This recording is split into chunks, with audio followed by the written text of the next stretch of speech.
Hello guys, current affairs funda में आप सभी का स्वागत है। मैं हूं आपके साथ अभिषेक शर्मा। और आज के इस वीडियो सेशन में हम जनवरी सेकंड वीक के सभी इंपॉर्टेंट करंट अफेयर्स एक साथ कवर करने वाले हैं। यदि आपने हमारी डेली करंट अफेयर्स नहीं देखे हैं तो इस वीडियो के माध्यम से पहले हफ्ते के जितने भी करंट अफेयर्स हैं जनवरी महीने के आप कवर कर पाएंगे। तो अंत तक इस वीडियो को जरूर देखिएगा, काफी कुछ आपको जानने के लिए मिलेगा। सेशन की शुरुआत करने से पहले आप सभी को बताना चाहूंगा, यदि आप हमारी daily current affairs PDF, weekly PDF, monthly PDF और हर महीने के banking and economic awareness PDF चाहते हैं तो करंट अफेयर्स फंडा का 1 ईयर मेंबरशिप प्लान आप ज्वाइन कर सकते हैं, जिसका लिंक आपको वीडियो के डिस्क्रिप्शन में या फिर फर्स्ट कमेंट में मिल जाएगा। आपको बता दें, इस 1 ईयर मेंबरशिप प्लान के तहत जितना भी हमारा पीडीएफ कंटेंट है वो हम आपको 1 साल तक के लिए प्रोवाइड कराते हैं, जिसे आप डाउनलोड कर सकते हैं, प्रिंट आउट भी निकलवा सकते हैं। इसके लिए शायद आप करंट अफेयर्स फंडा ऐप को यूज कर सकते हैं या फिर अपने लैपटॉप या सिस्टम की मदद से वेब लॉगिन भी कर सकते हैं। और कोई भी आपका एग्जाम हो, बैंकिंग, एसएससी, रेलवे या फिर स्टेट पीसीएस, जहां पर भी जनरल अवेयरनेस या करंट अफेयर्स पूछे जाते हैं, सभी एग्जाम्स के लिए हमारा पीडीएफ कंटेंट काफी यूजफुल है। इस पीडीएफ कोर्स में आपको RBI circulars, financial awareness, digital awareness, banking awareness, general economic awareness सब कुछ प्रोवाइड करा रहे हैं 1 साल की वैलिडिटी के साथ। तो लिंक वीडियो के डिस्क्रिप्शन में मिल जाएगा, वहां से आप ऐप को इंस्टॉल करके कोर्स बाय कर सकते हैं। फिर भी कोई डाउट आपका रहता है तो हमारा कस्टमर केयर नंबर है 8448169188, इस पर आप कॉल कीजिए या फिर व्हाट्सएप करके भी जानकारी प्राप्त कर सकते हैं। तो बिना किसी देरी के शुरुआत करते हैं इस वीडियो सेशन की। Which historic achievement did Atika Mir accomplish in the IAME UAE karting championship? पूछ रहे हैं अतिका मीर ने IAME UAE कार्टिंग चैंपियनशिप में कौन सी ऐतिहासिक उपलब्धि हासिल की? ऑप्शंस आपके सामने हैं। सही आंसर ऑप्शन सी है, first female to secure a top 5 finish. समझते हैं इसे। देखिए, अतीका मीर ये श्रीनगर जम्मू कश्मीर से आती है, कार्टिंग रेस ड्राइवर हैं और ये फर्स्ट इंडियन बनी है जिन्होंने टॉप 5 पोजीशन में फिनिश किया है, वो भी अपने डेब्यू में। तो आईएएमई यूएई कार्टिंग चैंपियनशिप ये अबू धाबी के फॉर्मूला 1 ट्रैक यास मरीना सर्किट में हुई। तो जो इसका सेवंथ राउंड रहा उसमें ये टॉप 5 में रही है। ठीक है, तो ये फर्स्ट फीमेल बन गई हैं जिन्होंने टॉप 5 फिनिश किया है भारत की ओर से। Who became the first Indian to win H3 class in the four wheel category at the Dakar Rally? डकार रैली के कार वर्ग में H3 क्लास जीतने वाले पहले भारतीय कौन बने? ऑप्शंस आपके सामने हैं। सही आंसर ऑप्शन डी है, संजय तकाले। तो इंडियन मोटर स्पोर्ट्स के लिए काफी अच्छी अचीवमेंट है। टॉप ड्राइवर हैं संजय तकाले, इन्होंने काफी अच्छी परफॉर्मेंस दी है और डकार रैली 2026 में इन्होंने जो high average speed group S3 है उसमें पहली पोजीशन प्राप्त की है और ओवरऑल जो कार्स कैटेगरी है उसमें 35th पोजीशन इन्होंने हासिल की है। ठीक है, तो इस तरह से ये फर्स्ट इंडियन बन गए हैं जिन्होंने कार्स कैटेगरी में जो है पोडियम पर फिनिश किया है। अनाहत Singh won which medal in the women's under 19 category at the British Junior Open Squash Championships? British junior open squash championship में महिला अंडर 19 वर्ग में अनाहत सिंह ने कौन सा पदक जीता? राइट आंसर ऑप्शन बी है, सिल्वर। तो स्क्वैश की हम बात कर रहे हैं, काफी जानी मानी प्लेयर है अनाहत सिंह, याद रखिएगा एग्जाम में पूछ लेते हैं अनाहत सिंह किस स्पोर्ट्स से संबंधित है, तो स्क्वैश से। इन्होंने सिल्वर मेडल जीता है विमेन्स अंडर 19 फाइनल में British junior open squash championships में। और किसने इन्हें हराया फाइनल में? फ्रांस की लॉरेन बाल्तयान ने। और ये हुआ है यूनिवर्सिटी ऑफ बर्मिंघम इंग्लैंड में। The third technical Hindi symposium Abhyudaya 3 was organised at which institution? तीसरा तकनीकी हिंदी संगोष्ठी अभ्युदय 3 किस संस्थान में आयोजित किया गया? राइट आंसर ऑप्शन बी है, आईआईटी इंदौर। तो थर्ड टेक्निकल हिंदी सिंपोजियम यानी कि तकनीकी हिंदी संगोष्ठी जिसका नाम है अभ्युदय 3, इसे Indian Institute of technology Indore में ऑर्गेनाइज किया गया है। IIT Indore, IIT Jodhpur, CSIR national institute of science communication and policy research के द्वारा। तो इस सिंपोजियम का मकसद रहा टेक्निकल हिंदी को प्रमोट करना। India surpassed which country to become the world's leading rice exporting nation? Bharat किस देश को पीछे छोड़कर विश्व का अग्रणी चावल निर्यातक देश बन गया है? ऑप्शंस आपके सामने हैं। सही आंसर ऑप्शन ए है, चाइना।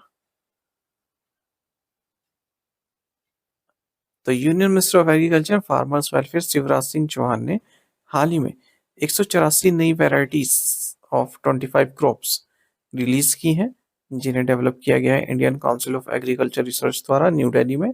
इसमें 60 राइस की वेराइटीज है, 50 मेज की हैं और 13 ऑयल सीड्स की हैं। साथ ही इन्होंने ये भी बताया कि भारत में जो राइस प्रोडक्शन है वो 150 मिलियन टन से भी अधिक का हो गया 2025 में, जिसके चलते हमने चाइना को पीछे छोड़ दिया और हम वर्ल्ड में लीडिंग राइस एक्सपोर्टिंग नेशन बन गए हैं। The संस्कार शाला programme was inaugurated by the governor of which state? संस्कार शाला कार्यक्रम का उद्घाटन किस राज्य के राज्यपाल ने किया है? ऑप्शंस आपके सामने हैं और सही आंसर ऑप्शन ए है आसाम। तो आसाम के गवर्नर हैं लक्ष्मण प्रसाद आचार्य। इन्होंने संस्कार शाला प्रोग्राम को इनोग्रेट किया है उन सभी बच्चों के लिए जिनकी एज 4 से 14 साल के बीच में है, और इस प्रोग्राम को ऑर्गेनाइज किया गया मारवाड़ी सम्मेलन कामरूप शाखा द्वारा लोहिया लायंस ऑडिटोरियम गुवाहाटी में। तो इस प्रोग्राम का कोर गोल्स क्या है? Promote ethical conduct, character development and social harmony. It aims to complement formal schooling with intercultural traditions, moral discipline and social responsibility in children। यानी कि आप एजुकेशन को कल्चर के साथ जोड़ना चाहते हैं, डिसिप्लिन के साथ, और जो सोशल रिस्पॉन्सिबिलिटी है उसके साथ जोड़ना चाहते हैं। What is the name of the portable water desalination system developed by DRDO? DRDO द्वारा विकसित पोर्टेबल जल विलवणीकरण प्रणाली का नाम क्या है? राइट आंसर ऑप्शन डी है सी वाटर डिसैलिनेशन सिस्टम, स्वदेश। तो defence research and development organisation यानी कि डीआरडीओ ने portable water desalination gadget develop किया है, जो सोल्जर्स होते हैं, ठीक है, उनके ड्रिंकिंग वाटर रिक्वायरमेंट को पूरा करने के लिए। तो इसका नाम है क्रिश्चियन सी वाटर डिसैलिनेशन सिस्टम, स्वदेश। और मैनुअली ऑपरेट करता है या फिर इंजन द्वारा इसको रन कर सकते हैं। इसे डेवलप किया गया डिफेंस लेबोरेटरी जोधपुर के द्वारा, ठीक है। और इसकी रिक्वायरमेंट पड़ती है जैसे लवणीकरण होता है ना पानी में, उसको हटाने के लिए, उसको फ्रेश बनाने के लिए, अच्छा बनाने के लिए, जैसे खारा पानी होता है उसको फ्रेश बनाने के लिए। तो ये नवल ऑपरेशंस में भी काम हो सकता है, कोस्टल इंस्टॉलेशंस में भी कार्य में आ सकता है, ठीक है। और जो इस तरह की लेक्स जैसे पेंगोंग सो, ये सैलिन वाटर लेक है लद्दाख में, चाइना के साथ बॉर्डर में, वहाँ पर ट्रूप्स को पानी पीना होता है तो वहाँ भी उसको फ्रेश करके पी सकते हैं। Which private sector bank partnered with TechFini to strengthen UPI capabilities? किस निजी क्षेत्र के बैंक ने यूपीआई क्षमताओं को मजबूत करने के लिए टेकफिनी के साथ सहायता की है? राइट आंसर ऑप्शन डी है Tamil Nadu mercantile bank. Private sector bank है तमिलनाडु मर्केंटाइल बैंक, इसने टेकफिनी के साथ पार्टनरशिप की है। टेकफिनी एक UPI infrastructure and fintech solution provider है और इनकी सहायता रही है यूपीआई से संबंधित, यूपीआई एक्वायरिंग और इसकी कैपेबिलिटीज को इनहेंस करने से संबंधित। तो टेकफिनी एक टेक्नोलॉजी सर्विस प्रोवाइडर के तौर पर कार्य करेगा तमिलनाडु मर्केंटाइल बैंक के लिए, ठीक है, ताकि जो यूपीआई इंफ्रास्ट्रक्चर है वो और मजबूत हो सके। तमिलनाडु मर्केंटाइल बैंक की बात करें, हेडक्वार्टर्स का तूतुकुड़ी तमिलनाडु में है, एमडी एंड सीईओ साली सुकुमारन नायर है। With which organization did Vivex sign the Memorandum of Understanding to boost innovation in broadcasting and entertainment? Vivex ने प्रसारण और मनोरंजन में नवाचार को बढ़ावा देने के लिए किस संगठन के साथ समझौता ज्ञापन पर हस्ताक्षर किए हैं? राइट आंसर ऑप्शन डी है foundation for innovation and technology transfer. तो विवेक्स जो कि ministry of information broadcasting government of India का एक स्टार्टअप एक्सीलरेटर है, इसने मेमोरेंडम ऑफ अंडरस्टैंडिंग साइन किया है foundation for innovation technology transfer FITT IT Delhi के साथ, ठीक है। इनोवेशन, इंक्यूबेशन, एंटरप्रेन्योरशिप को प्रमोट करने के लिए media, entertainment, broadcasting and communication technologies में। तो इसी के साथ जो FITT आईटी दिल्ली है, ये जितने भी विवेक्स के प्रोग्राम हैं, ठीक है, उनको सपोर्ट करेगा, उनको एक्सपेंड करने में, उनको इम्प्लीमेंट करने में। What is the thematic focus of the quarter one edition of trade watch quarterly released by the NITI Aayog? NITI Aayog द्वारा प्रकाशित ट्रेड वॉच क्वार्टरली के प्रथम तिमाही संस्करण का विषयगत फोकस क्या है? Right answer option C India automotive exports. तो ट्रेड वॉच क्वार्टरली का लेटेस्ट एडिशन फर्स्ट क्वार्टर के लिए 2025-26 के फर्स्ट क्वार्टर के लिए रिलीज कर दिया गया है न्यू दिल्ली में।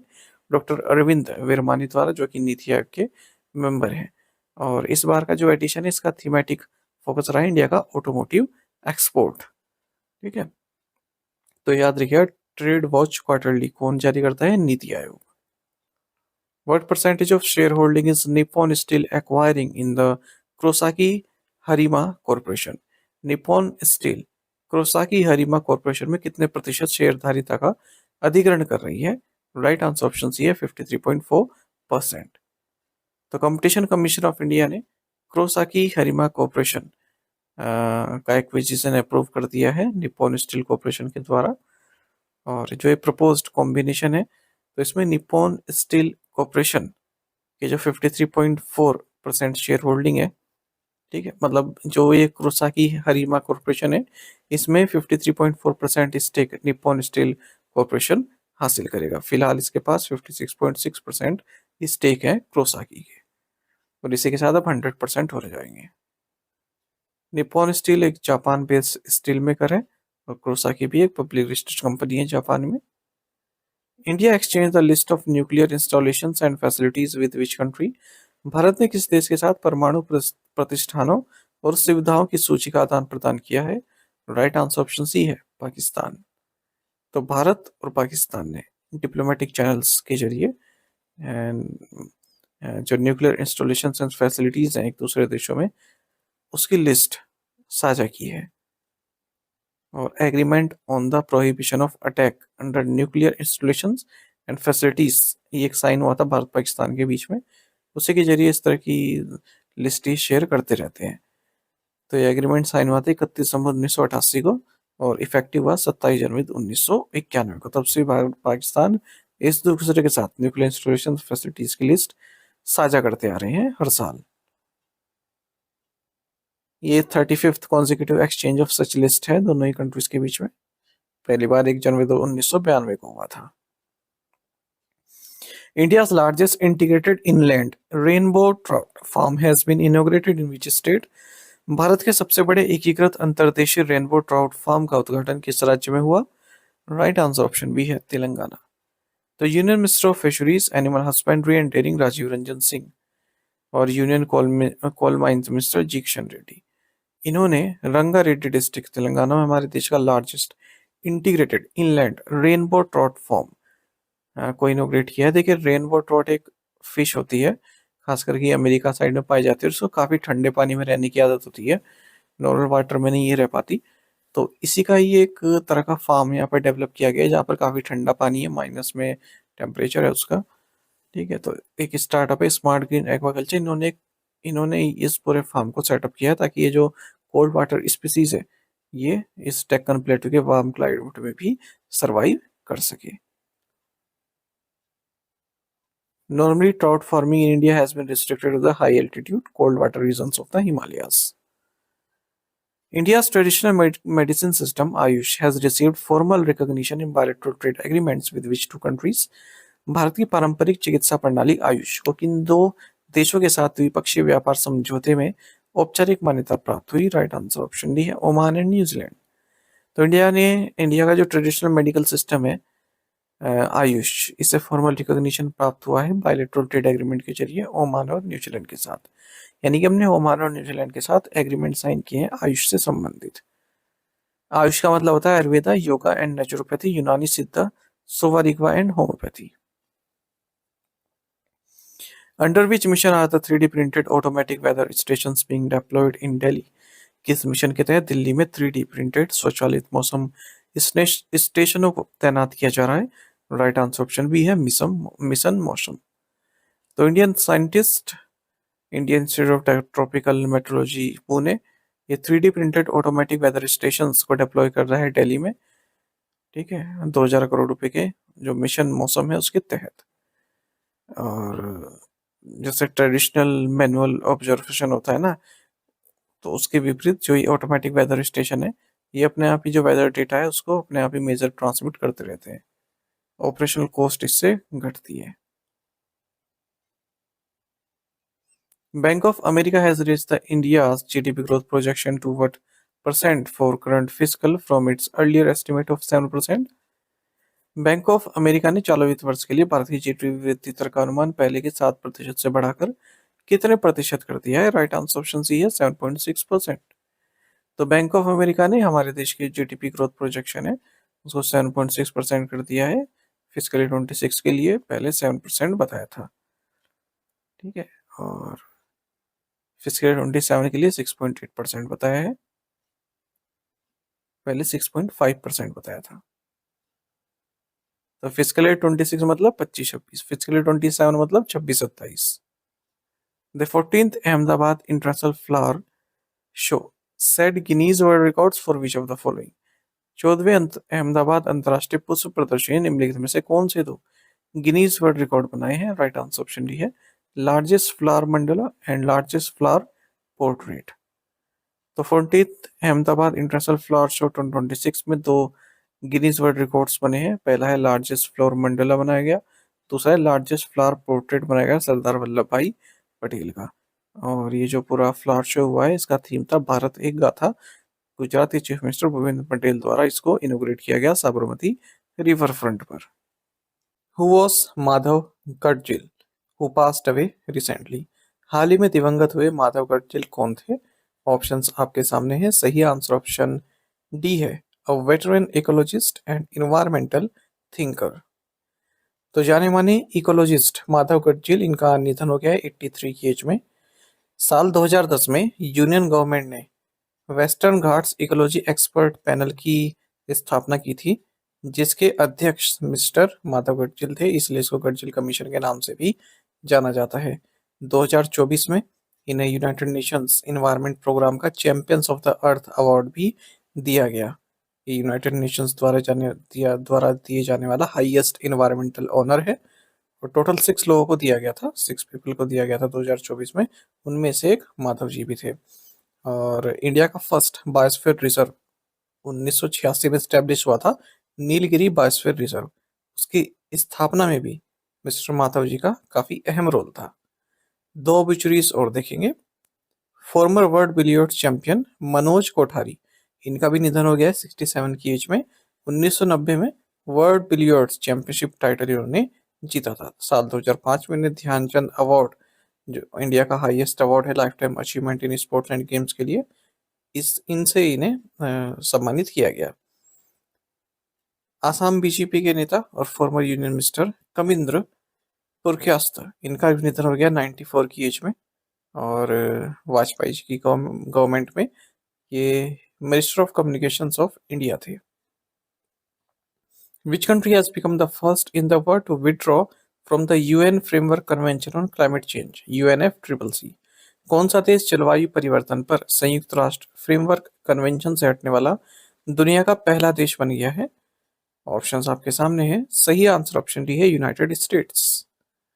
तो United states UN framework convention on climate change यानी कि UNFCCC से हट गया है, बाहर हो गया है। 1992 का इंटरनेशनल एग्रीमेंट है जो कि क्लाइमेट चेंज से संबंधित है। और इस तरह से यूनाइटेड स्टेट्स पहला और इकलौता देश है जो इस एग्रीमेंट से बाहर हुआ है। लगभग पूरे वर्ल्ड के सभी कंट्रीज के मेंबर हैं। तो केवल इसी से बाहर नहीं हुआ है, total 66 international agreements and organization से बाहर हुआ है यूनाइटेड स्टेट्स। इनमें inter governmental panel on climate change IPCC, international renewable energy agency IRENA, और जो भारत द्वारा स्थापित है international solar alliance ISA, international union for conservation of nature IUCN, intergovernmental science policy platform on biodiversity and ecosystem services and UN oceans, इन सभी से बाहर हो चुका है। 2015 का चाहे पेरिस एग्रीमेंट हो, 1997 का क्योटो प्रोटोकॉल है, ये सभी UNFCCC के ही अंग हैं, इंस्ट्रूमेंट्स हैं। The Indian economy is likely to grow by 6.9% in fiscal year 2026-27, Indian Ratings and Research projected. Indian ratings and research के अनुमान के अनुसार वित्त वर्ष 2026-27 में भारतीय अर्थव्यवस्था में 6.9% की वृद्धि होने की संभावना है। ऑप्शन बी सही आंसर है। तो इंडियन इकोनॉमी 6.9% से ग्रो करेगा फिस्कल 2026-27 में, ऐसा इंडियन रेटिंग्स एंड रिसर्च ने प्रोजेक्ट किया है। ठीक है, और ये लोअर देन एस्टिमेटेड है, 7.4 का एस्टिमेट किया गया है, उससे कम है। और बता रहे हैं कि भारत ने इकोनॉमी की तरफ अच्छे कदम बढ़ाए हैं। 3 फॉरेन ट्रेड एग्रीमेंट्स हमने साइन किए ओमान, यूके और न्यूजीलैंड के साथ। तो उसका इम्पैक्ट भी पड़ने वाला है, लेकिन यूएस टैरिफ्स की वजह से प्रॉब्लम आ सकती है। Which of the following has become the first union territory to criminalize wrong side driving? निम्नलिखित में से कौन पहला केंद्र शासित प्रदेश बन गया जहां गलत दिशा में गाड़ी चलाना अपराध घोषित किया गया है? ऑप्शंस आपके सामने है। सही आंसर ऑप्शन ए है, Delhi.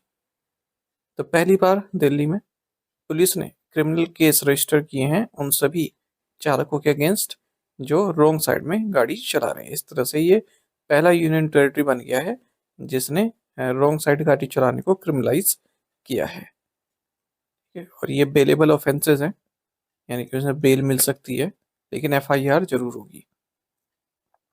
What is the name of the special modern warfare force created by the Indian Army to operate drones and utilize them in real operations? भारतीय सेना द्वारा ड्रोन संचालित करने और वास्तविक अभियानों में उनका उपयोग करने के लिए गठित विशेष आधुनिक युद्ध बल का नाम क्या है? राइट आंसर ऑप्शन डी है, भैरव।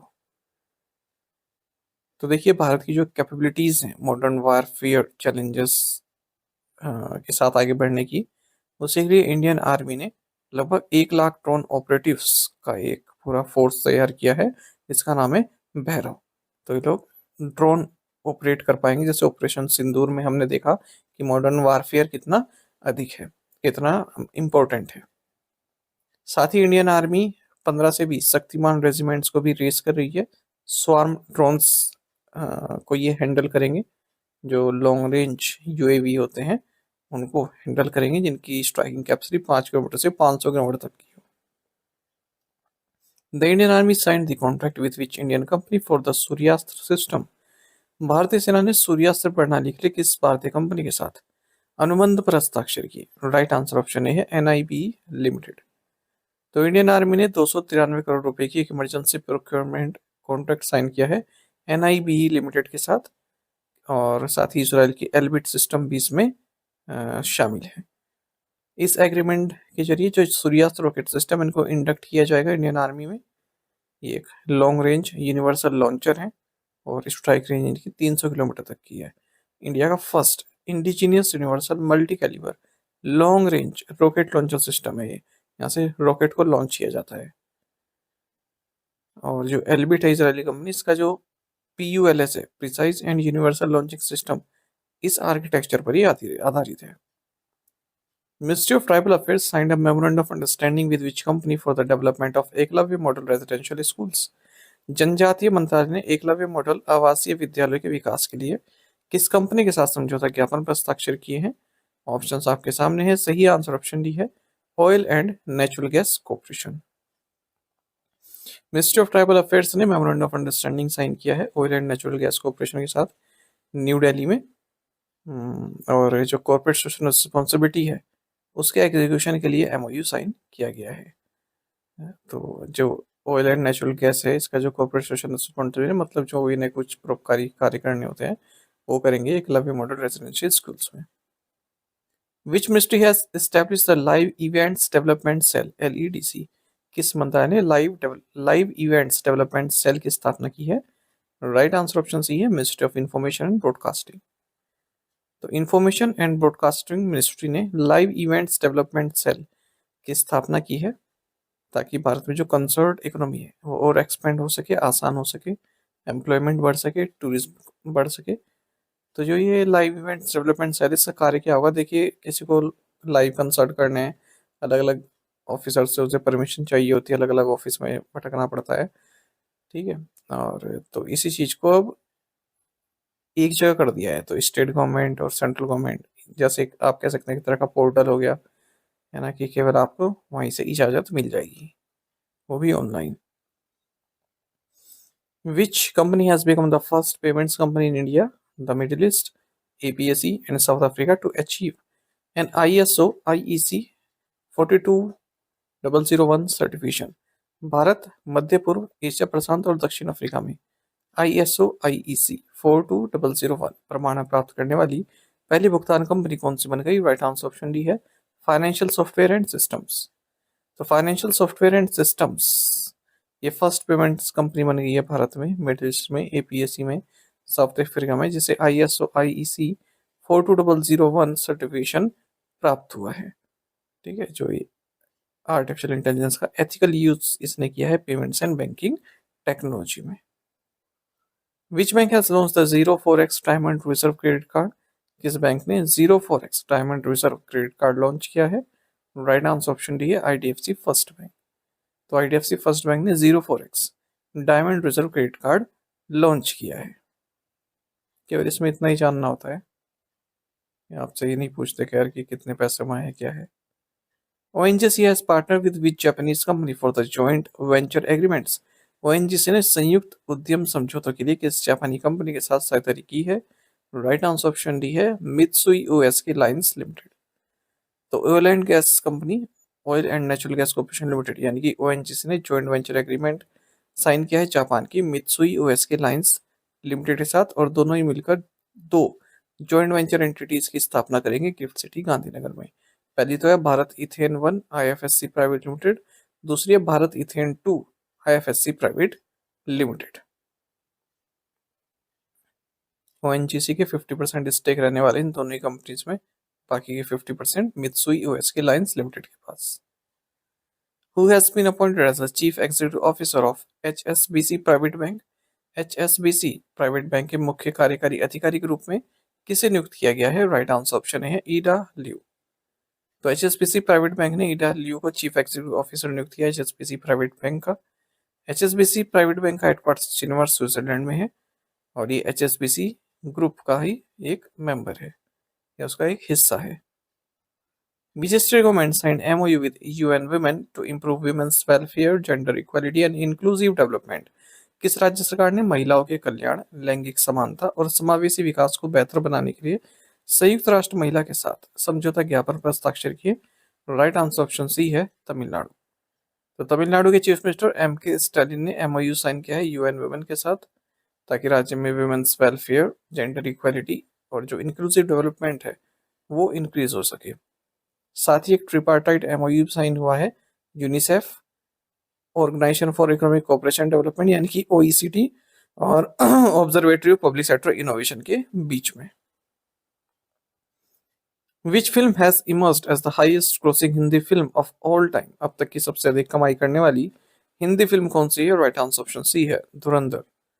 तो आदित्य धार की धुरंधर जो मूवी है ये हाईएस्ट ग्रोसिंग हिंदी फिल्म बन गई है अब तक की, और इसने 831 करोड़ रुपए अब तक भारत में कमा लिए हैं। इसने प्रीवियस रिकॉर्ड तोड़ा है पुष्पा 2 द रूल का, जिसमें अल्लू अर्जुन थे, उसने 830 करोड़ रुपए कमाए थे हिंदी में, और अब तक ये वर्ल्ड वाइड 1222 करोड़ रुपए कमा चुकी है। और अब तक वर्ल्ड वाइड सबसे ज़्यादा पैसा कमाया है जिस इंडियन फिल्म में, वो है RRR, तो उसका भी रिकॉर्ड ये तोड़ देगी। इसमें रणबीर सिंह है, हमजा का कैरेक्टर ये निभा रहे हैं। ठीक है, बाकी ज्योति देशपांडे ने इसको प्रोड्यूस किया है। Which country has become the first in the world to commercially produce biobitumin for road construction? सड़क निर्माण के लिए व्यावसायिक रूप से बायोबिटुमिन का उत्पादन करने वाला विश्व का पहला देश कौन सा है? राइट आंसर ऑप्शन ए है इंडिया। तो भारत पहला देश बन गया है पूरे वर्ल्ड में जो कमर्शियली बायोबिटुमिन को प्रोड्यूस कर रहा है रोड कंस्ट्रक्शन में।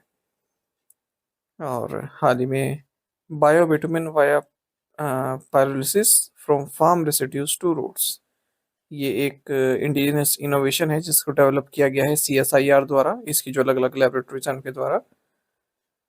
बिटुमिन एक ब्लैक विस्कस मिक्सचर है हाइड्रोकार्बन्स का, जिसे क्रूड ऑयल के फ्रैक्शनेशन के दौरान प्रोड्यूस किया जाता है और रोड कंस्ट्रक्शन में यूज होता है।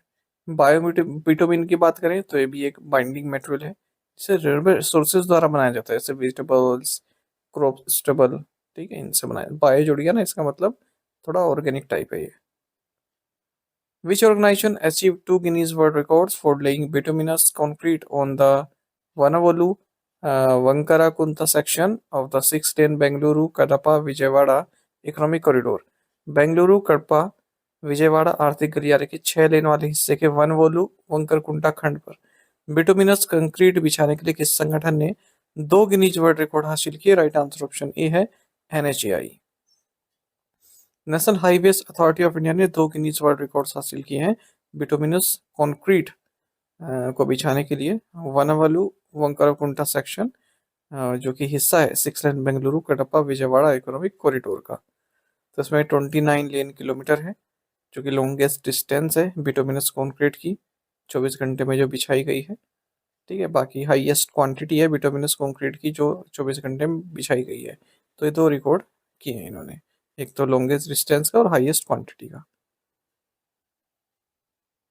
What is the expected growth rate of the Indian economy in financial year 26 according to the first advance estimates released by the Ministry of Statistics and Program Implementation? सांख्यिकी एवं कार्यक्रम कार्यान्वयन मंत्रालय द्वारा जारी प्रथम अग्रिम अनुमानों के अनुसार वित्त वर्ष 2026 में भारतीय अर्थव्यवस्था की अपेक्षित विकास दर क्या है? राइट आंसर ऑप्शन डी है 7.4%। तो इंडियन इकोनॉमी 7.4% से ग्रो करेगी फाइनेंशियल 26 में, यानी कि 25-26 में, ऐसा, और वर्ल्ड की फास्टेस्ट ग्रोइंग मेजर इकोनॉमी बनी रहेगी, ऐसा बताया ministry of statistics and programme implementation के फर्स्ट एडवांस एस्टिमेट्स में। जीडीपी ग्रोथ 2025-26 में बेटर रहने वाली है, जो हमारा जो आरबीआई ने बताया है 7.3, और जो गवर्नमेंट का भी इनिशियल प्रोजेक्शन था 7.3 से 7.8 के बीच में, तो उससे बेहतर रहेगी। प्रीवियस फिस्कल में 6.5% से हम ग्रो किए, और 2023-24 में 9.2% से हम ग्रो किए थे। अच्छा, ग्रोस वैल्यू एडेड ये 7.3% है करंट फाइनेंशियल ईयर में, जो एस्टिमेट किया गया है 6.4% प्रीवियस पीरियड में था। मैन्युफैक्चर सेक्टर 7% से ग्रो करेगा, और सर्विस सेक्टर 9.1% से ग्रो करेगा। एग्रीकल्चर एंड एलाइड सेक्टर 3.1% से ग्रो करने वाले हैं। The year 2026 marks which anniversary of the attack on the Somnath temple by Mahmud of Ghazani? वर्ष 2026 में महमूद गजनी द्वारा सोमनाथ मंदिर पर किए गए हमले की कौन सी वर्षगांठ है? ऑप्शंस आपके सामने हैं। सही आंसर ऑप्शन डी है 1000। तो सोमनाथ स्वाभिमान पर्व ये पूरे भारतवर्ष में 8 से 11 जनवरी 2026 के बीच सेलिब्रेट किया जा रहा है, और सोमनाथ टेम्पल की जो एंड्यूरिंग स्पिरिट है उसको हम सराह रहे हैं, कॉमेमोरेट कर रहे हैं। और आपको बता दें, जो महमूद ऑफ गजनी था, इसने जनवरी 1026 एडी में पहला मेजर अटैक किया था सोमनाथ टेम्पल पर। कई बार अटैक किए, पर जो सबसे बड़ा अटैक था वो 1026 में किया था। तो अब 1000 साल पूरे हो गए हैं उस अटैक को। साथ ही 1951 में फिर से भारत सरकार ने इसे रिस्टोर किया था। इससे पहले भी कई बार रिस्टोर हुआ, ठीक है। तो 1951 में भारत सरकार ने रिस्टोर किया, उसकी 75वीं एनिवर्सरी भी है। सोमनाथ टेम्पल गुजरात कोस्ट में स्थित है, प्रभास पतन में, और ऐसा कहा जाता है कि जो 12 शिव ज्योतिर्लिंग हैं उनमें से पहला ज्योतिर्लिंग सोमनाथ ही है, ऐसा शिव पुराण और 12 ज्योतिर्लिंग स्तोत्रम में बताया गया है। किंग भीमदेव फर्स्ट ये सोलंकी डायनेस्टी से रहे, इन्होंने सबसे पहले इस टेम्पल को बनाया था महमूद ऑफ गजनी के डिस्ट्रक्शन के बाद। और जो महमूद ऑफ गजनी ने सोमनाथ टेम्पल को डिस्ट्रक्ट किया था, इसके बारे में कहाँ से पता चलता है? अल बिरूनी के डॉक्यूमेंट से। अच्छा, ये किस स्टाइल में बना है ये टेम्पल? कैलाश महामेरु प्रसाद स्टाइल में, ये आपको याद रखना है, ठीक है। और जो फिलहाल टेम्पल हम देखते हैं सोमनाथ में, ये 7th एग्जिस्टिंग टेम्पल है, 7वीं बार इसको बनाया गया है। सरदार वल्लभ भाई पटेल ने इसका रिकंस्ट्रक्शन शुरू किया था 1947 में, और इस मंदिर की प्राण प्रतिष्ठा परफॉर्म की गई थी प्रेसिडेंट डॉक्टर राजेंद्र प्रसाद द्वारा 11 मई 1951 को। Who will be awarded Israel's highest civilian honor, the Israel Prize for Peace? Israel के सर्वोच्च नागरिक सम्मान इजराइल शांति पुरस्कार से किसे सम्मानित किया जाएगा? ऑप्शंस आपके सामने है। सही आंसर ऑप्शन ए है डोनाल्ड ट्रंप। तो यूएस प्रेसिडेंट डोनाल्ड ट्रंप, इन्हें इजराइल का highest civilian honour Israel prize for peace दिया जाएगा, ऐसा Israeli prime minister Benjamin Netanyahu ने अनाउंस किया है, ठीक है। और इस अवार्ड के 80 साल के इतिहास में पहली बार है जब किसी नॉन इजरायली सिटीजन को ये अवार्ड दिया जा रहा है, और पहली बार ही पीस कैटेगरी भी इसमें बनाई गई है केवल डोनाल्ड ट्रंप के लिए। Who has been appointed as the new Director General of Doordarshan news, DD news? Doordarshan news के नए महानिदेशक के रूप में किसे नियुक्त किया गया है? ऑप्शंस आपके सामने है। सही आंसर ऑप्शन बी है Mamta Verma. Senior Indian information service officer है ममता वर्मा, इन्हें नया डायरेक्टर जनरल बनाया गया है दूरदर्शन न्यूज का, हिमाचल प्रदेश से आती हैं। डीडी न्यूज हम जानते ही हैं, free to air Hindi language public broadcast television news channel है, दूरदर्शन इसको ऑपरेट और ऑन करता है। और दूरदर्शन आप जानते ही हैं प्रसार भारती का एक डिवीजन है ministry of information and broadcasting government of India के तहत। Who has assumed charge as the vice chief of the air staff of the Indian Air Force? भारतीय वायुसेना के उप वायुसेना प्रमुख के रूप में किसने कार्यभार ग्रहण किया? ऑप्शंस आपके सामने हैं। सही आंसर ऑप्शन है एयर मार्शल नागेश कपूर। तो एयर मार्शल नागेश कपूर इन्हें vice chief of the air staff बनाया गया है इंडियन एयर फोर्स में, और इस पद पर ये एयर मार्शल नर्मदेश्वर तिवारी को सक्सीड कर रहे हैं। Vishwa Hindi Diwas also known as World Hindi Day is celebrated on which date every year? Vishwa Hindi दिवस प्रतिवर्ष कब मनाया जाता है? राइट आंसर ऑप्शन सी है जनवरी 10। विश्व हिंदी दिवस या वर्ल्ड हिंदी डे ये 10 जनवरी को हर साल मनाया जाता है, और 2024 में इस डे का थीम है Hindi from traditional knowledge to artificial intelligence, Hindi पारंपरिक ज्ञान से कृत्रिम बुद्धिमत्ता तक। अच्छा, ये क्यों मनाया जाता है? क्योंकि 1949 में पहली बार हिंदी बोली गई थी यूनाइटेड नेशन जनरल असेंबली में, तो उसी को हम स्मरण करते हैं।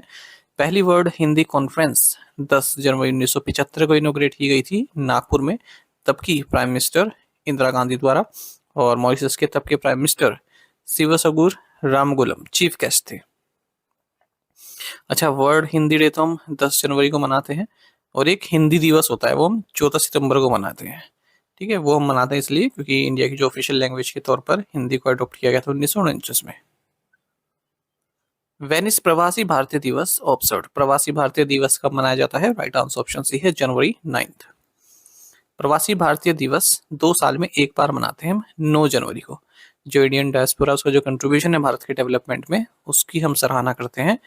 और 9 जनवरी क्यों चूज किया गया? क्योंकि इस दिन महात्मा गांधी भारत लौटे थे साउथ अफ्रीका से 1915 में। महात्मा गांधी को ग्रेटेस्ट प्रवासी, सबसे बड़ा प्रवासी के तौर पर हम जानते हैं, जो बाहर से आए साउथ अफ्रीका से भारत वापस, और यहाँ पर फ्रीडम स्ट्रगल के लिए उन्होंने प्रयास किए।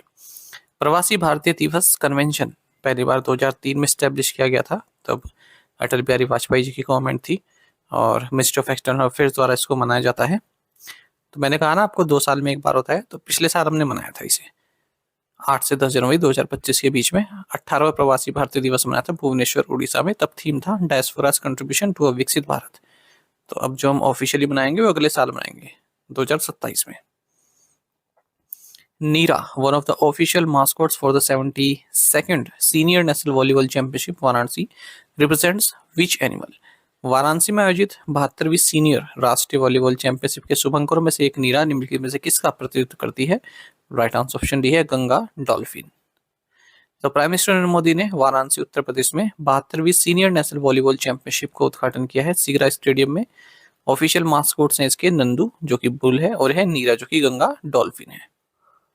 Who has been reappointed as the chief coach of the Indian women's hockey team? भारतीय महिला हॉकी टीम के मुख्य कोच के रूप में किसे पुनः नियुक्त किया गया है?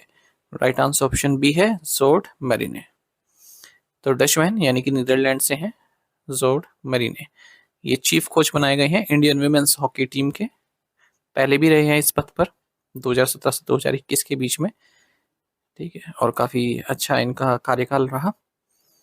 4th प्लेस पर हम रहे थे टोक्यो ओलंपिक गेम्स में, और इनको सपोर्ट किया जाएगा मैथियास विला के द्वारा, एनालिटिकल कोच हुए। Where has India's first government hospital based AI clinic been inaugurated?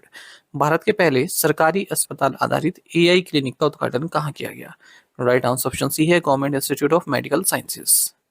India का first government hospital based artificial intelligence clinic inaugurate किया गया है government institute of medical sciences Greater Noida Uttar Pradesh में। तो इस क्लिनिक में आर्टिफिशियल इंटेलिजेंस एल्गोरिदम को यूज किया जाएगा along with जेनेटिक स्क्रीनिंग, ताकि blood test, imaging scans, cleaning data को एनालाइज किया जा सके, ताकि डायग्नोसिस और ट्रीटमेंट में आसानी हो। तो AI tool X-rays, ultrasounds, CT scans, MRI reports, lab investigations, उनको भी इंटरप्रेट करने में असिस्ट करेगा। Uttar Pradesh first state level Braille library section was inaugurated at which university? Uttar Pradesh के पहले राज्य स्तरीय ब्रेल पुस्तकालय खंड का उद्घाटन किस विश्वविद्यालय में किया गया? राइट आंसर ऑप्शन डी है doctor Shakuntala Mishra national rehabilitation university. तो लुइस ब्रेल की बर्थ एनिवर्सरी के मौके पर उत्तर प्रदेश का first state level Braille library section इनोग्रेट किया गया है doctor Shakuntala Mishra national rehabilitation university में। स्वामी विवेकानंद सेंट्रल लाइब्रेरी के फर्स्ट फ्लोर पर यह स्थित है। और इस तरह से फर्स्ट स्टेट यूनिवर्सिटी यही है उत्तर प्रदेश में जिसने एक लाइब्रेरी सेक्शन बनाया है ब्रेल बुक्स के लिए। What is the name of the newly launched Aadhaar mascot? हाल ही में लॉन्च किए गए आधार कार्ड के शुभंकर का नाम क्या है? ऑप्शंस आपके सामने हैं। सही आंसर ऑप्शन ए है Uday. Unique identification authority of India UIDAI जिसे हम कहते हैं, इन्होंने आधार मास्कोट लॉन्च किया यानी कि आधार शुभंकर लॉन्च किया है। आप कह सकते हैं एक इंडिविजुअल आइडेंटिटी लॉन्च की है, जैसे residence facing communication companion launch किया है जो हमारी आधार की सर्विसेज को सिंप्लीफाई करता है। इसका नाम दिया है उदय। तो आधार रिलेटेड जितनी भी इंफॉर्मेशन चाहिए, चाहे अपडेट से संबंधित, ऑथेंटिकेशन संबंधित, offline verification, selective sharing of information, सब में ये आपकी हेल्प करने वाला है। तो इसके लिए कंपटीशन रखा था कि कौन इसका नाम बताएगा, कौन इसका डिज़ाइन सजेस्ट करेगा। तो अरुण गोकुल हैं त्रिशूर केरल में, इन्होंने फर्स्ट प्राइज जीता है इस मास्कोट को डिज़ाइन करने में। और रिया जैन है भोपाल से, इन्होंने फर्स्ट प्राइज जीता है इस मास्कोट का नाम देने में, उदय। बाकी आपको ये जानना चाहिए कि चेयरमैन है UIDAI के नीलकंठ मिश्रा और UIDAI के CEO हैं Bhuvnesh Kumar. Indus food 2026 was inaugurated at which venue? Indus food 2026 का उद्घाटन किस स्थल पर हुआ? राइट आंसर ऑप्शन है expo mart, greater Noida. Chirag Paswan जो कि minister of food processing industries government of India है, इन्होंने इंडस फूड 2026 को इनोग्रेट किया है एक्सपो मार्ट ग्रेटर नोएडा में। इंडस फूड एशिया का premium food and beverage trade show है। इसको ऑर्गेनाइज किया जाता है trade promotion council of India के द्वारा, TPCI के द्वारा। इसी इवेंट के दौरान जो अपेड है उसने भारत यानी कि Bharat hub for agritech, resilience, advancement and incubation for export enablement, इसको भी ऑर्गेनाइज किया है। ये एक स्टार्टअप चैलेंज है और जो भी स्टार्टअप्स होंगे वो गल्फ फूड दुबई और बायोफेक जर्मनी में पार्टिसिपेट करेंगे, जो भी टॉप के स्टार्टअप्स होंगे इस भारतीय स्टार्टअप चैलेंज में। अपेडा के चेयरमैन अभिषेक देव हैं। The financial assistance scheme for उदासीन भगत was launched by the Chief Minister of which state? उदासीन भगतों के लिए वित्तीय सहायता योजना किस राज्य के मुख्यमंत्री द्वारा शुरू की गई है? राइट आंसर ऑप्शन है असम। असम के चीफ मिनिस्टर हिमंत बिस्वा शर्मा, उन्होंने फाइनेंशियल असिस्टेंस स्कीम फॉर उदासीन भगत लॉन्च की है, जिसके जरिए जो भी वैष्णवाइट मोंग्स हैं उन्हें 1500 रुपए की मंथली सपोर्ट दिया जाएगा। जो भी 17 से जुड़े हुए हैं, 17 आप एक तरह का मोनेस्ट्री आप कहेंगे, जो मोनेस्ट्री होती है ना, फिर मोनेस्ट्री में कुछ संत रहते हैं तो उन संतों को बोला जाता है भगत। और अगर वो उदासीन है यानी कि वो सेलिब्रेट प्रैक्टिस करते हैं, सेलिब्रेट मतलब आप शादी नहीं करेंगे, सेक्सुअल एक्टिविटी में नहीं जुड़ेंगे, तो उनको बोलते हैं सेलिब्रेसी या सेलिब्रेट वैष्णवाइट मोंग्स। ठीक है, तो उनके पास अपनी कोई पैसे कमाने का साधन नहीं होता, तो उनको मंथली सपोर्ट प्रोवाइड करेंगे 1500 रुपए देकर। Which organization signed an MOU with IIT Kanpur for collaboration in advance telecom technologies? किस संगठन ने उन्नत दूरसंचार प्रौद्योगिकी में सहयोग के लिए IIT कानपुर के साथ समझौता ज्ञापन पर हस्ताक्षर किए हैं? राइट आंसर ऑप्शन डी है telecommunication engineering centre. Telecommunication engineering centre जो कि टेक्निकल आर्म है department of telecommunications government of India की, इसने मेमोरेंडम ऑफ अंडरस्टैंडिंग साइन किया है Indian Institute of Technology Kanpur के साथ, ताकि दोनों ही मिलकर advance telecom technologies and global standardisation activities में ज्वाइंट स्टडीज कर पाएं, रिसर्च कर पाएं, टेक्निकल कंट्रीब्यूशन दे पाएं। The partnership will focus on the development of India specific standards and testing frameworks for emerging and future technologies जैसे कि 6G, artificial intelligence in telecom, non terrestrial networks, internet of things, digital twin, metaverse, quantum communication. Where did the two-day National Textiles Ministers Conference commence? 2 दिवसीय राष्ट्रीय कपड़ा मंत्रियों का सम्मेलन कहाँ शुरू हुआ? राइट आंसर ऑप्शन सी है गुवाहाटी। तो नेशनल टेक्सटाइल्स मिनिस्टर्स कॉन्फ्रेंस ये गुवाहाटी असम में हुई है। जो भी टेक्सटाइल मिनिस्टर्स हैं, सीनियर ऑफिशियल्स हैं अलग अलग राज्यों के, यूनियन टेरिटरीज के, उन्होंने इसमें पार्टिसिपेट किया है।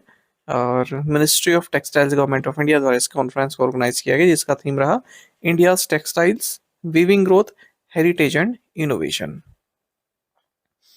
बाकी आपको बता दें भारत ने $350 बिलियन टेक्सटाइल इकोनॉमी बनाने का टारगेट रखा है। इन विच ईयर वॉज द स्वदेश दर्शन स्कीम लॉन्च्ड? स्वदेश दर्शन योजना किस वर्ष शुरू की गई थी? राइट आंसर ऑप्शन डी है 2015। तो क्यों चर्चा में आई है? मिनिस्ट्री ऑफ टूरिज्म ने स्वदेश दर्शन स्कीम लॉन्च की थी जनवरी 2015 में, ताकि थीम बेस्ड टूरिस्ट सर्किट्स को डेवलप किया जा सके। और अब ये न्यूज आई है पीआईबी में कि 76 प्रोजेक्ट्स सैंक्शन किए गए थे 5,290 करोड़ रुपए की लागत के इस स्कीम के तहत, जिनमें से 75 प्रोजेक्ट्स पूरी तरह से कंप्लीट हो चुके हैं। अब केवल एक प्रोजेक्ट बचा है। फिर स्वदेश दर्शन स्कीम को और रिवैम्प किया मिनिस्ट्री ऑफ टूरिज्म में, स्वदेश दर्शन 2.0 लॉन्च किया, जिसमें 53 प्रोजेक्ट्स को सैंक्शन किया गया 2208 करोड़ रुपए की लागत से। अच्छा, फिर मिनिस्ट्री ऑफ टूरिज्म ने एक सब स्कीम लॉन्च की स्वदेश दर्शन 2.0 स्कीम के तहत, जिसका नाम है चैलेंज बेस्ड डेस्टिनेशन डेवलपमेंट। तो 36 प्रोजेक्ट इसमें सैंक्शन किए गए 648 करोड़ रुपए के, और 4 थीमेटिक कैटेगरीज बनाई गई: spiritual tourism, culture and heritage, vibrant village programme और eco tourism and Amrit Dharohar sites. Vibrant village को भी चैलेंज बेस्ड डेस्टिनेशन डेवलपमेंट में जो है इंक्लूड किया गया। और ministry of tourism 1000 tribal home stage भी डेवलप कर रही है प्रधानमंत्री जनजातीय उन्नत ग्राम अभियान PMJUGA के तहत। ये याद रखना फुल फॉर्म PMJUGA, इसमें जे का मतलब क्या है या फिर यू का मतलब क्या है। Justice Manoj Kumar Gupta has been appointed as the chief justice of which high court? न्यायमूर्ति मनोज कुमार गुप्ता को किस उच्च न्यायालय का मुख्य न्यायाधीश नियुक्त किया गया है? राइट आंसर ऑप्शन डी है Uttarakhand high court. Justice Manoj Kumar Gupta नए हाई कोर्ट नए चीफ जस्टिस बनाए गए हैं उत्तराखंड हाई कोर्ट के। फिलहाल ये इलाहाबाद हाई कोर्ट में जज हैं और ये सक्सीड कर रहे हैं जस्टिस गुहानाथन नरेंद्र को, जिनका रिटायरमेंट हो चुका है, कि 62 साल के हो चुके हैं। Which ministry launch the Pankhuri digital portal? किस मंत्रालय ने पंखुड़ी डिजिटल पोर्टल लॉन्च किया है? राइट आंसर ऑप्शन सी है ministry of women and child development. तो ministry of women and child development ने पंखुड़ी, जो कि एक corporate social responsibility and partnership facilitation digital portal है, इसको लॉन्च किया है। देखिए, CSR होता है कॉर्पोरेट सोशल रिस्पॉन्सिबिलिटी, यानी कि कंपनी को कुछ आप कह सकते हैं कि फिलेंथ्रोपी वर्क भी करना होता है, कुछ परोपकारी काम करने होते हैं अपनी कंपनी के प्रॉफिट से। ठीक है, कुछ परसेंट निकालना पड़ता है आपको CSR के लिए। तो अब कोई कंपनी चाहती है कि हम विमेन या फिर चाइल्ड डेवलपमेंट के लिए काम करें, तो वो इस पंखुड़ी पोर्टल के जरिए कर सकता है। तो पंखुड़ी पोर्टल को लॉन्च किया गया है union minister for women and child development Annapurna Devi द्वारा। इस मौके पर minister of state for women and child development Savitri Thakur भी मौजूद रही।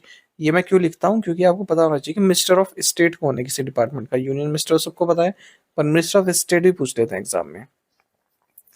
ठीक है, तो अगर आप जैसे बच्चों के न्यूट्रिशन के लिए, हेल्थ के लिए, अर्ली चाइल्डहुड केयर और एजुकेशन के लिए, चाइल्ड वेलफेयर के लिए, प्रोटेक्शन के लिए, रिहेबिलिटेशन के लिए, वुमेन सेफ्टी एम्पावरमेंट के लिए आप कंट्रीब्यूट करना चाहते हैं, तो इस डिजिटल पोर्टल के माध्यम से कर सकते हैं। What is the amount of the penalty imposed by RBI on Pinnacle Capital Solutions Private Limited Jharkhand? Jharkhand स्थित Pinnacle Capital Solutions Private Limited पर RBI ने कितना जुर्माना लगाया है? राइट आंसर ऑप्शन बी है 1 लाख रुपीस। तो रिजर्व बैंक ऑफ इंडिया ने 1 लाख रुपए की मॉनेटरी पेनल्टी लगाई है Pinnacle Capital Solutions Private Limited Jharkhand पर, क्योंकि इसने आरबीआई की जो default loss guarantee in digital lending से संबंधित जो डायरेक्शंस हैं उनका अनुपालन नहीं किया है। Who inaugurated the IITM global research foundation? IITM global research foundation का उद्घाटन किसने किया? राइट आंसर ऑप्शन सी है S Jaishankar. External affairs minister हैं डॉक्टर S जयशंकर। इन्होंने IITM ग्लोबल रिसर्च फाउंडेशन को लॉन्च किया है Indian Institute of technology Madras में, और इस तरह से IIT मद्रास वर्ल्ड की फर्स्ट मल्टीनेशनल यूनिवर्सिटी बन गई है, जहां global research, education, innovation, collaboration सब कुछ देखने को मिलता है, जैसे data science, artificial intelligence, quantum technologies, cyber security, mobility, energy and water system, health technologies, green technologies, इन सब से संबंधित एरियाज में यहाँ पे स्टडीज की जाएगी। In which month is the national youth day observed? राष्ट्रीय युवा दिवस किस महीने में मनाया जाता है? ऑप्शंस आपके सामने हैं। सही आंसर ऑप्शन डी है जनवरी। आपको जानना चाहिए नेशनल यूथ डे को विवेकानंद जयंती भी बोलते हैं। ये हर साल 12 जनवरी को मनाई जाती है, क्योंकि इस दिन स्वामी विवेकानंद का जन्म दिवस होता है। 1984 की बात है जब गवर्नमेंट ऑफ इंडिया ने डिक्लेयर किया कि हम नेशनल यूथ डे सेलिब्रेट करेंगे 12 जनवरी को, और पहली बार ये डे भारत में सेलिब्रेट किया गया 1985 में। 2026 में नेशनल यूथ डे का थीम है ignite the self, impact the world. The third Indian light house festival was held in which city? तीसरा भारतीय प्रकाश स्तंभ महोत्सव किस शहर में आयोजित किया गया? राइट आंसर ऑप्शन डी है विशाखापट्टनम। आपको जानना चाहिए कि इंडियन लाइट हाउस फेस्टिवल का थर्ड एडिशन इनोग्रेट किया गया है वेंकैया नायडू द्वारा, जो कि farmer vice president of India हैं, और ये चीफ गेस्ट थे इस फेस्टिवल में, विशाखापट्टनम, आंध्र प्रदेश में। 11,000 किलोमीटर की हमारी जो कोस्ट लाइन है और 205 लाइट हाउसेज हैं भारत में, तो उसी को सेलिब्रेट किया गया इस फेस्टिवल में। इस फेस्टिवल का पहला एडिशन भारतीय प्रकाश स्तंभ उत्सव के तौर पर मनाया गया था फोर्ट अगोडा, गोवा में। 2023 की बात है। फिर अक्टूबर 2024 में दूसरा एडिशन सेलिब्रेट किया गया पूरी उड़ीसा में। अब यहाँ से भी देखिए स्टैटिक क्वेश्चन बन जाते हैं। हाल ही में एक एग्जाम हुआ था, उसमें पूछा गया था कि फोर्ट अगोडा कहाँ पर है, तो गोवा में है। ये आपको मालूम होना चाहिए। Where was the third international conference on Indian languages inaugurated? भारतीय भाषाओं पर तीसरे अंतर्राष्ट्रीय सम्मेलन का उद्घाटन कहाँ हुआ है? राइट आंसर ऑप्शन डी है न्यू दिल्ली। तो vice president of India CP Radhakrishnan, इन्होंने नई दिल्ली में third international conference on Indian languages को इनोग्रेट किया है। ये कॉन्फ्रेंस ऑर्गेनाइज की गई वैश्विक हिंदू परिवार, अंतर्राष्ट्रीय सहयोग परिषद, Indira Gandhi national centre for the arts and department of भारतीय भाषा यूनिवर्सिटी ऑफ दिल्ली के द्वारा। साथ ही वाइस प्रेसिडेंट ने एक बुक भी लॉन्च की है जिसे लिखा है हिंडोल सेन गुप्ता द्वारा। बुक का टाइटल है sing, dance and lead, leadership lessons from the life of Srila Prabhupada. What is the theme of the New Delhi World Book Fair 2026? नई दिल्ली विश्व पुस्तक मेला 2026 का विषय क्या है, थीम क्या है? राइट आंसर ऑप्शन डी है Indian military history, valour and wisdom at 75। Dharmendra Pradhan, जो कि यूनियन मिनिस्टर ऑफ एजुकेशन है, इन्होंने new Delhi world book fair 2026 को इनोग्रेट किया है, और इन्होंने the saga of Kudapalli, the unsung story of 1857, इस बुक को रिलीज किया है बांग्ला, असमिया, पंजाबी, मलयालम, उर्दू और मराठी लैंग्वेज में। एक सॉन्ग भी स्क्रीन किया गया सागा ऑफ कुदपल्ली। ये वर्ल्ड का बिगेस्ट B2C बुक फेयर है, new Delhi world book fair, और इसको ऑर्गेनाइज किया गया है नेशनल बुक ट्रस्ट इंडिया के द्वारा, जो कि मिनिस्ट्री ऑफ एजुकेशन के तहत आता है न्यू दिल्ली में। इंडिया ट्रेड प्रमोशन ऑर्गेनाइजेशन इसका को ऑर्गेनाइजर रहा। और थीम क्या था इस फेस्टिवल, सबसे महत्वपूर्ण, Indian military history, valour and wisdom at 75। Which among the following signed MOU with the Department of Agriculture and Farmers Welfare to establish a nationwide logistics mechanism for the transportation of pesticide, seed and fertilizer samples to designated laboratories across the country? निम्न में से किसने कृषि एवं किसान कल्याण विभाग के साथ समझौता ज्ञापन पर हस्ताक्षर किए ताकि कीटनाशक, बीज और उर्वरक के नमूनों को देश भर की निर्दिष्ट प्रयोगशालाओं तक पहुंचाने के लिए एक राष्ट्रव्यापी लॉजिस्टिक तंत्र स्थापित किया जा सके? ऑप्शंस आपके सामने हैं, और सही आंसर ऑप्शन डी है department of post. Department of agriculture, farmers welfare और डिपार्टमेंट ऑफ पोस्ट, इन्होंने मेमोरेंडम ऑफ अंडरस्टैंडिंग साइन किया है ताकि nation wide logistic mechanism establish किया जा सके, जिसके तहत पेस्टिसाइड, सीड, फर्टिलाइजर सैंपल्स, इनको ट्रांसपोर्ट किया जा सके इनकी डेजिग्नेटेड लेबोरेटरीज में पूरे देश भर में। अच्छा, डिपार्टमेंट ऑफ पोस्ट ने मिनिस्ट्री ऑफ रूरल डेवलपमेंट के साथ भी एक MOU साइन किया है, ठीक है, रूरल डेवलपमेंट के लिए। Where did the Defense Research and Development Laboratory (DRDL) conducted an extensive long-duration ground test of its actively cooled scramjet full-scale combustor? रक्षा अनुसंधान एवं विकास प्रयोगशाला ने अपने actively cooled scramjet full scale combustor का व्यापक दीर्घावधि ग्राउंड परीक्षण कहाँ किया है? राइट आंसर ऑप्शन डी है Hyderabad. Defence research and development laboratory, जो कि एक हैदराबाद बेस्ड लेबोरेटरी है, defence research and development organisation DRDO की, इन्होंने हाइपरसोनिक मिसाइल के क्षेत्र में एक ब्रेक थ्रू प्राप्त किया है। तो DRDL ने एक extensive long duration ground test किया है अपने actively cooled scramjet full scale combustor का। ठीक है, और एक रन टाइम उन्होंने अचीव किया है 12 मिनट का अपने state of the art scramjet connect pipe test facility, जो कि हैदराबाद में ही है। हाइपरसोनिक मिसाइल, जो स्पीड ऑफ साउंड उसके 5 गुना तक कैपेबल है।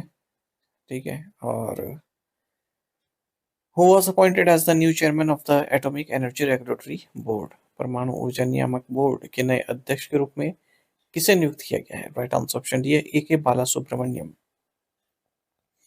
Appointments committee of the cabinet, जिसकी अध्यक्षता प्राइम मिनिस्टर नरेंद्र मोदी द्वारा की गई, इन्होंने डिस्टिंग्विश साइंटिस्ट ए के बाला सुब्रमण्यम को चेयरमैन नियुक्त किया है एटॉमिक एनर्जी रेगुलेटरी बोर्ड का 3 साल के पीरियड के लिए, और इस पोजीशन पर ये डॉक्टर टी के शुक्ला को सक्सीड कर रहे हैं।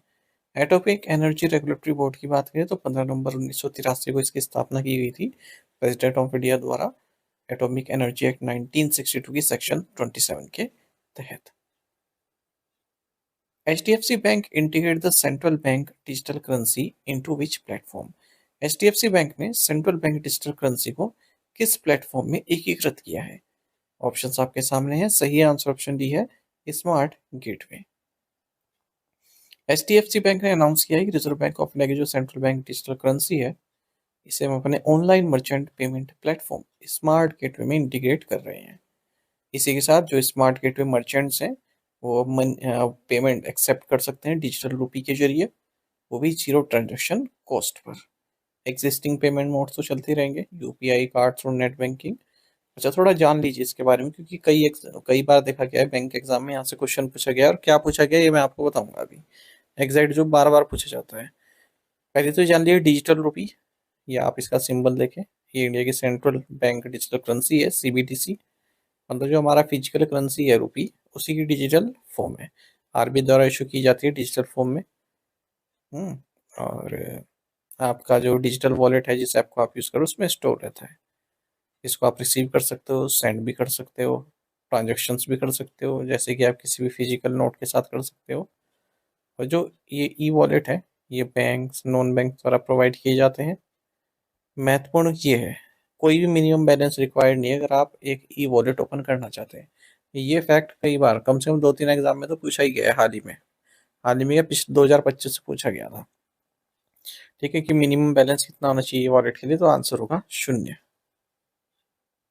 Which bank launch the new safety centre feature on it's mobile banking app open? किस बैंक ने अपने मोबाइल बैंकिंग ऐप ओपन पर नया सेफ्टी सेंटर फीचर लॉन्च किया है? राइट आंसर ऑप्शन बी है एक्सिस बैंक। तो एक्सिस बैंक ने सेफ्टी सेंटर नाम का एक नया फीचर लॉन्च किया है अपने बैंकिंग ऐप ओपन पर। ठीक है, तो जो भी खास खास डिजिटल बैंकिंग फंक्शंस हैं उनका कंट्रोल कस्टमर के पास रहेगा, वो अपने अकाउंट को सेफ गार्ड कर सकते हैं किसी भी अनऑथराइज या सस्पिशियस एक्टिविटीज से। ठीक है, वही बिना किसी कस्टमर केयर के या फिर ब्रांच में विजिट किए बिना। तो इसमें SMS सील्ड भी है, जो कि SMS में मैसेजेस जो आते हैं उनकी ऑथेंटिसिटी को आपको वेरीफाई करेगा, कोई स्पैम तो नहीं कर रहा है, कोई OTP ऐसे तो नहीं भेज रहा है। ठीक है, disabling internet banking access complete if not required, stand to restricting all fund transfer capabilities across mobile banking, internet banking with a single toggle, ये सभी। Which bank unveiled the refreshed brand identity called Fortuna Wave? किस bank ने Fortuna Wave नामक अपनी नई brand पहचान का अनावरण किया? राइट आंसर ऑप्शन डी है फेडरल बैंक। फेडरल बैंक ने फॉर्चूना वेव, जो कि एक इसकी नई ब्रांड आइडेंटिटी है, इसको लॉन्च किया है साइडवेज के साथ मिलकर। बाकी वही है कि ये बैंक की वैल्यूएशन को दर्शाता है, बताता है कि किस तरह से हम आगे बढ़ रहे हैं, कुछ नया कर रहे हैं। ठीक है, केवल आपको इतना याद रखना है। The Reserve Bank of India proposes to raise the dividend payout cap for banks to what percent of net profit from the earlier limit of 40%? भारतीय रिजर्व बैंक बैंकों के लिए लाभांश भुगतान की सीमा को पहले की 40% की सीमा से बढ़ाकर शुद्ध लाभ के कितने प्रतिशत तक करने का प्रस्ताव कर रहा है? राइट आंसर ऑप्शन डी है 75%। देखिए, इस क्वेश्चन में आगे बढ़े पहले बता दूं मैं डिविडेंड क्या होता है। जो भी कंपनी का प्रॉफिट होता है ना, तो उसमें से कुछ हिस्सा जो अपने शेयर होल्डर को दे देता है उसको बोलते हैं डिविडेंड। तो रिजर्व बैंक ने कहा है कि अब कोई भी कंपनी जो उसका डिविडेंड है, पहले उस पर 40% ही कैप थी, पर अब 75% कर दिया, यानी कि अपने प्रॉफिट्स का 75% भी अपने शेयर होल्डर्स को दे सकते हैं। ठीक है, और 2026-27 फाइनेंशियल ईयर से ये इफेक्टिव हो जाएगा। सभी कमर्शियल बैंक्स पर अप्लाई होगा, including state bank of India, foreign banks. और इसमें कौन शामिल नहीं होगा? Small finance banks, payment banks, regional rural banks और लोकल एरिया बैंक्स। आरबीआई ने 10 बकेट स्ट्रक्चर भी इंट्रोड्यूस किया है, जिसमें जो बैंक्स हैं हायर कैपिटल बफर वाले, उनको परमिट किया जाएगा कि वो लार्ज प्रोपोर्शन अपने एडजस्टेड प्रॉफिट्स का डिस्ट्रीब्यूट कर सकते हैं। फॉरेन बैंक जो भारत में ऑपरेट कर रहे हैं, जिनकी ब्रांच है भारत में, वो भी अपना प्रॉफिट अपने हेड ऑफिस में भेज सकते हैं बिना आरबीआई अप्रूवल के। Which state recorded the first sighting of ultra rare sandalwood leopard? किस राज्य में अत्यंत दुर्लभ सैंडलवुड तेंदुओं को पहली बार देखा गया? राइट आंसर ऑप्शन बी है कर्नाटका। कर्नाटका ने जो है, कर्नाटका में अल्ट्रा रेयर, काफी रेयर है सैंडलवुड लेपर्ड, ये देखा गया है विजयनगर डिस्ट्रिक्ट में। और केवल दूसरी बार है जब ये रेयर लेपर्ड कलर भारत में देखा गया है। ठीक है, इसे स्ट्रॉबेरी लेपर्ड भी बोलते हैं इंटरनेशनली। इससे पहले जब भारत में इसको देखा गया रनकपुर राजस्थान में, नवंबर 2021 में। The Mopepa effect refers to the phenomena where hot water freezes faster than cold water. मोपेम्बा प्रभाव उस घटना को संदर्भित करता है जहाँ जो हॉट वाटर है वो जल्दी फ्रीज हो जाता है कोल्ड वाटर के कंपेयर में। तो भारतीय साइंटिस्ट जो है, भारतीय वैज्ञानिक जो है, उन्होंने एक first super computer powered simulation को डेवलप किया है और इन्होंने एमोएबा इफेक्ट को कैप्चर किया है। ठीक है, ये काउंटर इंट्यूटिव फिनोमेना है, यानी कि उल्टा फिनोमेना है जो सत्य है कि हॉट वाटर फ्रीज हो जाता है जल्दी, किससे? कोल्ड वाटर से। तो Jawaharlal Nehru centre for advance scientific research के रिसर्चर्स ने इस टेस्ट को किया है, सुपर कंप्यूटर्स के जरिए इन्होंने इसका सिमुलेशन प्राप्त किया है।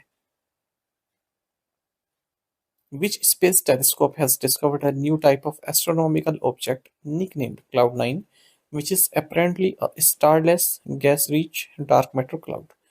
किस अंतरिक्ष दूरबीन ने क्लाउड 9 नामक एक नए प्रकार की खगोलीय वस्तु की खोज की है जो स्पष्ट रूप से तारों से रहित, गैस से भरपूर डार्क मैटर का बादल है? राइट आंसर ऑप्शन डी है हबल स्पेस टेलीस्कोप। तो नासा का जो हबल स्पेस टेलीस्कोप है, उसने एक नए टाइप का एस्ट्रोनॉमिकल ऑब्जेक्ट जिसका निकनेम है क्लाउड 9, ये अनकवर्ड किया है। ये एक starless, gas rich dark matter cloud है। और 14 मिलियन लाइट ईयर्स दूर है ये भारत से, स्पाइरल गैलेक्सी मेसियर 94 के पास। इसे रीआयोनाइजेशन लिमिटेड H1 क्लाउड भी बोला जा रहा है, जो कि न्यूट्रल हाइड्रोजन से कंपोज्ड है। HI का मतलब है न्यूट्रल हाइड्रोजन।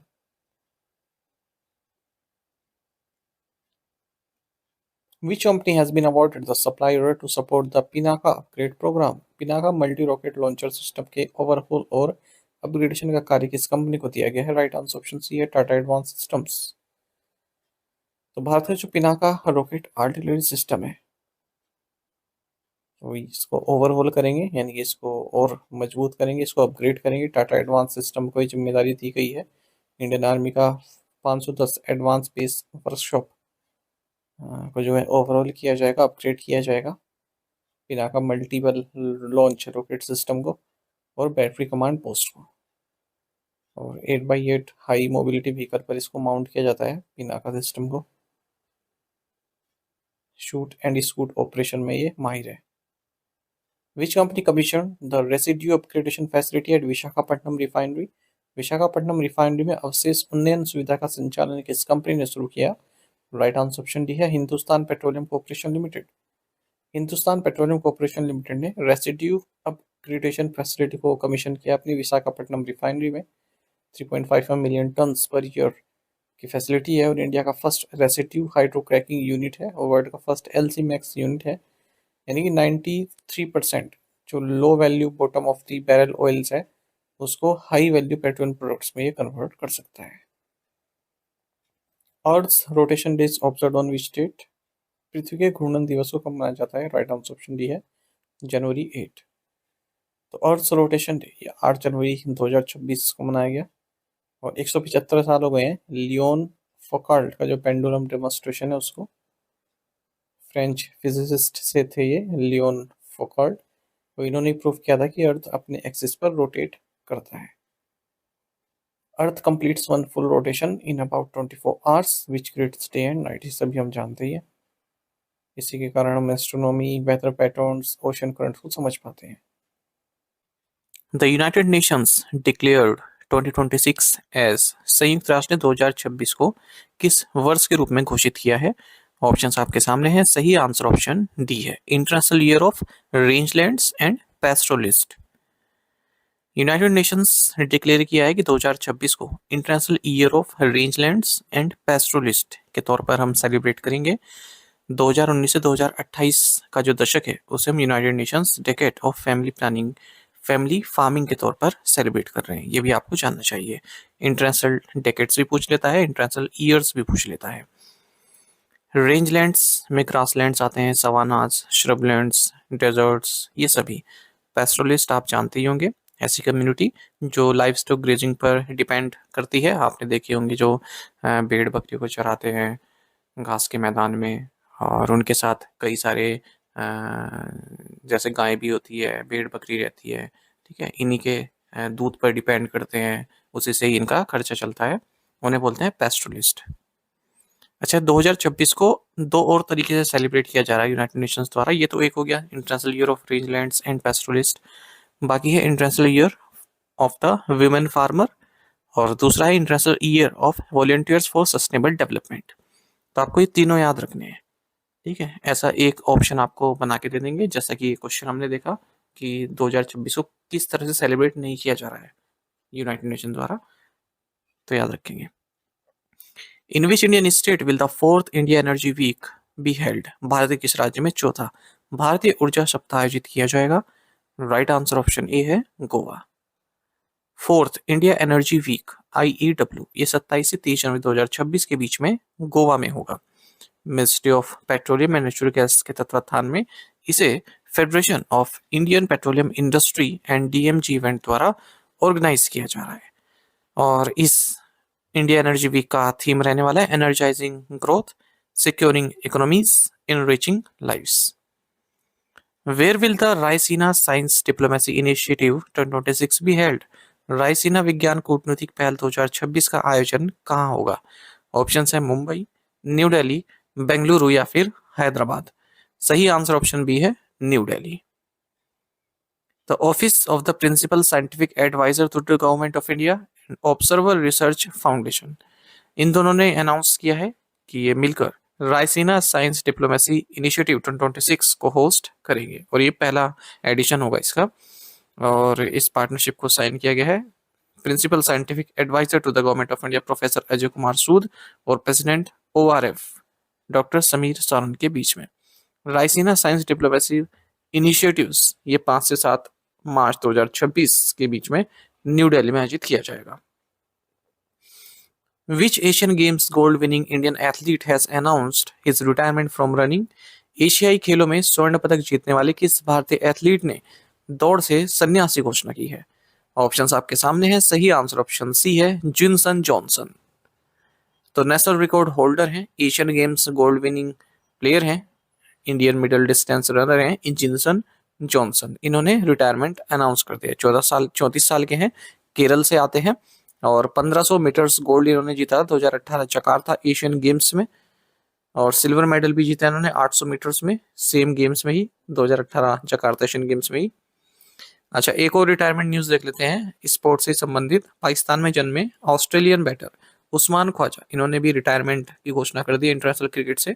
2011 से 2026 के बीच में इन्होंने ऑस्ट्रेलियन नेशनल क्रिकेट टीम को सभी प्रारूपों में रिप्रेजेंट किया। According to the World Economic Situation and Prospects 2026 report, what is India's estimated GDP growth rate for the current year? विश्व आर्थिक स्थिति और संभावनाएं 2026 रिपोर्ट के अनुसार चालू वर्ष के लिए भारत की अनुमानित GDP वृद्धि दर क्या है?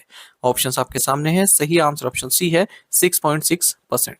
देखिए, इससे पहले के जो 4 क्वेश्चन थे उनका फॉर्मेट थोड़ा अलग आपको लगा होगा, है ना। वो इसलिए क्योंकि इन्हीं जो हमारी वीडियो है ना, इसमें से ही कुछ क्लिप्स कट करके हम शॉर्ट्स में डालेंगे। तो जब शॉर्ट्स में डालते हैं ना, तो लेफ्ट साइड का थोड़ा कटा हुआ है, इसलिए मैंने उनको सेंट्रलाइज किया है जो शुरू के क्वेश्चंस रहते हैं। बाकी आगे सेम वैसे ही रहेगा जैसे हमारा डेली रहता है। इंडिया की GDP 6.6% से ग्रो करेगी इस साल, और 6.7% से नेक्स्ट ईयर। ऐसा United Nations department of economic and social affairs का जो world economic situation and prospect 2026 report है उसने बताया है। एक और इसी तरह का एस्टिमेट देखेंगे। अब कह रहे हैं हम एसबीआई रिसर्च की बात कर रहे हैं। एसबीआई रिसर्च ने कहा है कि फाइनेंशियल 26 के लिए जो भारत की इकोनॉमिक ग्रोथ है वो नेशनल स्टैटिस्टिक ऑफिस द्वारा जो बताई गई है उससे 10 बेसिस पॉइंट ज्यादा रहने वाली है। यानी कि एनएसओ ने तो बताई है 7.4%, तो उससे 10 बेसिस पॉइंट ज्यादा 7.5% रहने वाली है, ऐसा कहा है एसबीआई रिसर्च ने। जो नॉमिनल जीडीपी ग्रोथ है वो 8% है हमारी estimated. What is the ways and means advances limit fixed for government of National Capital Territory of Delhi GNCTD Delhi राष्ट्रीय राजधानी क्षेत्र सरकार के लिए निर्धारित वेज एंड मींस एडवांसेस की सीमा क्या है? राइट आंसर ऑप्शन सी है 890 करोड़ रुपीस। देखिए जो लिमिट्स रहती है रिजर्व बैंक ऑफ इंडिया द्वारा जो स्टेट गवर्नमेंट है यूनियन टेरिटरीज को दी जाती है एक फंड के तौर पर, जैसे special drawing facility, ways and means advances, overdraft facilities, इनको लास्ट रिव्यू किया गया था 28 जून 2024 को। अब हाल ही में हमने देखा था कि रिजर्व बैंक ऑफ इंडिया ने एग्रीमेंट साइन किया government of national capital territory of Delhi के साथ, जिसमें इनके जो भी फाइनेंशियल बिजनेस है उनको आरबीआई देखेगा, जो भी जनरल बैंकिंग बिजनेसेस हैं। ठीक है, 2026 से ये लागू हो चुका है। तो थोड़ा चेंजेस आया, जो ways and means advances limit है इस दिल्ली की, मतलब दिल्ली गवर्नमेंट की, वो फिक्स कर दी गई है 890 करोड़ रुपए। तो अब इससे जितना भी टोटल स्टेट और यूनियन टेरिटरीज की जो ways and means advances RBI ने पहले डिक्लेयर किया था उसमें भी चेंज आएगा। तो अब ये 61,008 करोड़ रुपए हो गए हैं।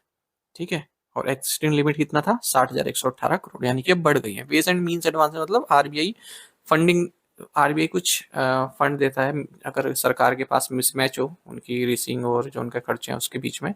ठीक है, तो आरबीआई पैसा दे देता है सरकार को, चाहे वो सेंट्रल गवर्नमेंट है स्टेट गवर्नमेंट है, और वो पैसा सरकारों को लौटाना भी होता है आरबीआई को। अगर नहीं लौटाते हैं तो फिर उसमें इंटरेस्ट लगता है। Who has been named the recipient of the 2026 IEEE Medal of Honor? 2026 के IEEE मेडल ऑफ ऑनर के प्राप्तकर्ता के रूप में किसे नामित किया गया है? ऑप्शंस आपके सामने हैं। सही आंसर ऑप्शन सी है, जेनसन हुआंग। IEEE वर्ल्ड का लार्जेस्ट टेक्निकल प्रोफेशनल ऑर्गेनाइजेशन है, 5 लाख से ज्यादा प्रोफेशनल इससे जुड़े हुए हैं। इन्होंने अनाउंस किया है कि जेनसन हुआंग, जो कि फाउंडर एंड सीईओ एनवीडिया के, इन्हें 2026 का IEEE मेडल ऑफ ऑनर दिया जाएगा। 2 मिलियन यूएस डॉलर का प्राइस में दिया जाता है। और इसी के साथ जो जेनसन हुआंग है उनके और भी जो मेडल्स हैं, जैसे Queen Elizabeth prize for engineering, person of the year from Financial Times, Time Magazine, professor Stephen Hawking fellowship, उसमें एक और पुरस्कार जुड़ गया है। कौन सा? 2026 IEEE medal of honour. IEEE का मतलब होता है Institute of Electrical and Electronics Engineers. Which of the following ships is not part of the first training squadron that will be proceeding on a long range training deployment to Southeast Asia? निम्नलिखित में से कौन सा जहाज प्रथम प्रशिक्षण squadron का हिस्सा नहीं है जो दक्षिण पूर्व एशिया में लंबी दूरी के प्रशिक्षण अभियान पर जा रहा है? राइट आंसर ऑप्शन डी है, INS विक्रमादित्य। देखिए, फर्स्ट ट्रेनिंग स्क्वाड्रन जो इंडियन नेवी की है उसके 3 शिप्स हैं, 4 शिप्स हैं। एक तो INS तीर, एक शरदुल, एक सुजाता और ICGS सारथी, ये इंडियन कोस्ट गार्ड का है। तो ये लॉन्ग रेंज ट्रेनिंग डिप्लॉयमेंट के लिए निकल चुके हैं साउथ ईस्ट एशिया में। इनका 110वां इंटीग्रेटेड ऑफिसर्स ट्रेनिंग कोर्स चल रहा है। सिंगापुर रुकेंगे, इंडोनेशिया जाएंगे, थाईलैंड में भी पोर्ट कॉल्स ये करेंगे। तो ये ट्रेनिंग है इनकी। Which state police secured the first position in the ICGS Interoperable Criminal Justice System 2.0 national ranking? किस राज्य की पुलिस ने ICJS interoperable criminal justice system 2.0 की राष्ट्रीय रैंकिंग में पहला स्थान प्राप्त किया? राइट आंसर ऑप्शन सी है, उत्तराखंड। तो उत्तराखंड पुलिस ने पहली पोजीशन हासिल की है ICGS interoperable criminal justice system 2.0 national ranking में। साथ ही जो प्रयागराज महाकुंभ 2025 हुआ उसमें Uttarakhand state disaster response force की जो परफॉर्मेंस थी उसको भी सराहा गया है। तो ये monthly CCTNS ICGS progress dashboard report जो रिलीज की जाती है नेशनल क्राइम रिकॉर्ड्स ब्यूरो द्वारा, उसमें उत्तराखंड को पहले नंबर पर रखा गया है, फिर हरियाणा, फिर Assam. The chief justice of India Suryakant inaugurated India's first paperless district court in which state? Bharat के मुख्य न्यायाधीश सूर्यकांत ने किस राज्य में भारत के पहले पेपरलेस जिला न्यायालय का उद्घाटन किया है? राइट आंसर ऑप्शन बी है, Kerala. Chief justice of India Suryakant, इन्होंने पेपरलेस कोर्ट्स को इनोग्रेट किया है कल्पिता जुडिशियल डिस्ट्रिक्ट जो कि केरल के वायनाड डिस्ट्रिक्ट में आता है। और इस तरह से पहला एंटायरली पेपरलेस डिस्ट्रिक्ट कोड बन गया है भारत में। तो हर काम शुरू से लेकर अंत तक सब ऑनलाइन होगा, विदाउट विदाउट पेपर, मतलब केस फाइलिंग से लेकर फाइनल ऑर्डर तक। जैसे कहाँ से केस की शुरुआत हुई, फिर प्री ट्रायल स्टेज होता है, एविडेंस रिकॉर्ड करते हैं, फिर इंटरलोक्यूटरी प्रोसीडिंग्स चलती है, फिर फाइनल ऑर्डर आता है, सब कुछ ऑनलाइन होगा। The Indian navy will establish a new naval base in which city? भारतीय नौसेना किस शहर में नया नौसैनिक अड्डा स्थापित करेगी? राइट आंसर ऑप्शन सी है, हल्दिया। तो ठीक है, बे ऑफ बंगाल में अपनी मैरीटाइम सिक्योरिटी इनहेंस करने के लिए इंडियन नेवी ने प्लानिंग की है कि हम नया नवल बेस बनाएंगे port city of Haldia, West Bengal में। चाइनीज नवल एक्टिविटीज जो बढ़ रही हैं नॉर्दर्न बे ऑफ बंगाल में, और बांग्लादेश और पाकिस्तान के बीच में जो मिलिट्री इंगेजमेंट बढ़ रही है, उसको देखते हुए ऐसा फैसला किया गया है। अब तक जो भारत है, भारत अपनी Naval activities eastern Naval command headquarters Visakhapatnam और अंडमान निकोबार आइलैंड्स में जो बेसिस हैं वहां से करता है। The scheme shine launched by BIS stands for? BIS द्वारा शुरू की गई शाइन योजना क्या है? राइट आंसर ऑप्शन बी है, standards help inform and nurture empowered women. 79th BIS foundation day ये सेलिब्रेट किया गया है 6 जनवरी को। ब्यूरो ऑफ इंडियन स्टैंडर्ड्स की बात करें तो पहले इसे इंडियन स्टैंडर्ड्स इंस्टीट्यूशन के नाम से जाना जाता था और 1946 में सेटअप हुआ था, ठीक है। और फिर इसको दोबारा से रिओर्गेनाइज किया गया, नेशनल स्टैंडर्ड बोर्ड है इंडिया की। Department of consumer affairs, ministry of consumer affairs, food and public distribution, government of India के तहत आती है। और bureau of Indian standards act 2016 के तहत इसको स्टैब्लिश किया गया है। मेन स्टैब्लिशमेंट कब हुई थी? 1946 में। अच्छा, इस ओकेजन पर इन्होंने कुछ स्कीम्स और इनिशिएटिव शुरू किए हैं, जैसे न्यू BIS स्टैंडर्डाइजेशन पोर्टल को लॉन्च किया गया है, इसका बीटा वर्जन लॉन्च किया गया है। शाइन स्कीम लॉन्च की गई है, standards help inform and nurture empower women. BIS सक्षम लॉन्च किया गया है, scheme for acknowledging knowledge skills and high impact merit. Annual excellence recognition scheme को भी लॉन्च किया गया, मतलब यही है BIS सक्षम। और BIS ने MOU साइन किए हैं IIIT Dharwad, IIT Palakkad, NIT Arunachal Pradesh के साथ भी। Where has the Param Shakti super computing facility been launched? Param Shakti super computing सुविधा कहाँ शुरू की गई है? राइट आंसर ऑप्शन सी है, IIT मद्रास। तो the ministry of electronics and information technology परम शक्ति, जो कि एक सुपर कंप्यूटिंग फैसिलिटी है, जो कि परम रुद्र सिस्टम को होस्ट कर रही है, इसको लॉन्च किया है Indian Institute of technology Madras में, IIT मद्रास में। और इस सिस्टम को डेवलप किया गया, इंप्लीमेंट किया गया है centre for development of advance computing CDEC द्वारा, नेशनल सुपर कंप्यूटिंग मिशन के तहत, जिसे jointly ministry of electronics and information technology और department of science and technology मिलकर आगे बढ़ा रहे हैं। परम शक्ति इज पावर्ड बाय परम रुद्र सुपर कंप्यूटिंग क्लस्टर, और इसकी जो कैपेसिटी है वो 3.1 पेटाफ्लॉप्स की है, यानी कि ये 3.1 क्वाड रियल कैलकुलेशंस पर सेकंड कर सकता है। Which NBFC has announced the launch of the व्यापार बिजनेस लोन? किस NBFC ने व्यापार बिजनेस लोन शुरू करने की घोषणा की है? राइट आंसर ऑप्शन सी है, axis finance limited. Axis finance limited एक NBFC है, इसने अनाउंस किया है कि हम एक्सिस फाइनेंस व्यापार बिजनेस लोन शुरू कर रहे हैं, जो कि कोलेट्रल फ्री क्रेडिट सॉल्यूशन है माइक्रो एंड स्मॉल बिजनेस के लिए, जो भी सेमी अर्बन और रूरल एरियाज में कार्य करते हैं, ठीक है। तो 10 लाख रुपए तक का कोलेट्रल फ्री लोन इससे दिया जा सकेगा। Which fintech company introduced the feature called Bolt for Visa and Mastercard credit and debit card transactions? किस fintech कंपनी ने वीजा और मास्टरकार्ड क्रेडिट और डेबिट कार्ड लेन देन के लिए बोल्ट नामक फीचर पेश किया है? राइट आंसर ऑप्शन भी है, फोन पे। तो फोन पे पेमेंट गेटवे, इसने फोन पे PG बोल्ट को लॉन्च किया है visa and Mastercard credit and debit card transactions के लिए। देखिए, टोकनाइजेशन क्या होता है ना, जैसे हम अपनी कार्ड की डिटेल्स डालते हैं, कार्ड नंबर, CVV, तो ये सब जान डालने की जरूरत नहीं है, एक डिजिटल आइडेंटिटी आपकी क्रिएट हो जाती है, टोकन टोकन एक क्रिएट हो जाता है, तो वही डालना पड़ता है, इससे आपका जो डेटा है वो सेफ रहता है। अब तक क्या है, जैसे आपने स्विगी में अलग ऑर्डर किया, जोमेटो में अलग ऑर्डर किया, तो आप कार्ड डिटेल्स बार बार डाल रहे हैं, फिर एक नया टोकन बन रहा है, OTP शेयर कर रहे हैं, ये सब। तो अब फोन पे ने बोल्ट नाम का फीचर लॉन्च कर दिया है वीजा और Mastercard credit and debit card transaction के लिए। केवल एक बार आपका टोकन टोकन जनरेट जो हो जाएगा, वही आप सभी एप्स पर अपना यूज कर पाएंगे। Which Indian airline has recently joined the international air transport association IATA? हाल ही में किस भारतीय एयरलाइन को अंतर्राष्ट्रीय हवाई परिवहन संघ में शामिल किया गया है? राइट आंसर ऑप्शन सी है, आकाशा एयर। आकाशा एयर ने इंटरनेशनल एयर ट्रांसपोर्ट एसोसिएशन को ज्वाइन कर लिया एज अ मेंबर। अब 5 इंडियन एयरलाइंस इसके मेंबर हैं, टाटा ग्रुप के स्वामित्व वाली air India and air India express, Indigo, Akash air और स्पाइस जेट। आकाश एयर के फाउंडर एंड सीईओ विनय दुबे हैं और IATA का हेडक्वार्टर्स मॉन्ट्रियल कनाडा में है। Bajaj Finserv has completed the acquisition of 23% stake in the insurance subsidiaries Bajaj General Insurance and Bajaj Life Insurance from which foreign insurer? Bajaj Finserv ने अपनी बीमा सहायक कंपनियों बजाज जनरल इंश्योरेंस और बजाज लाइफ इंश्योरेंस में 23% हिस्सेदारी किस विदेशी बीमा कंपनी से हासिल कर ली है? राइट आंसर ऑप्शन बी है एलियांस SE।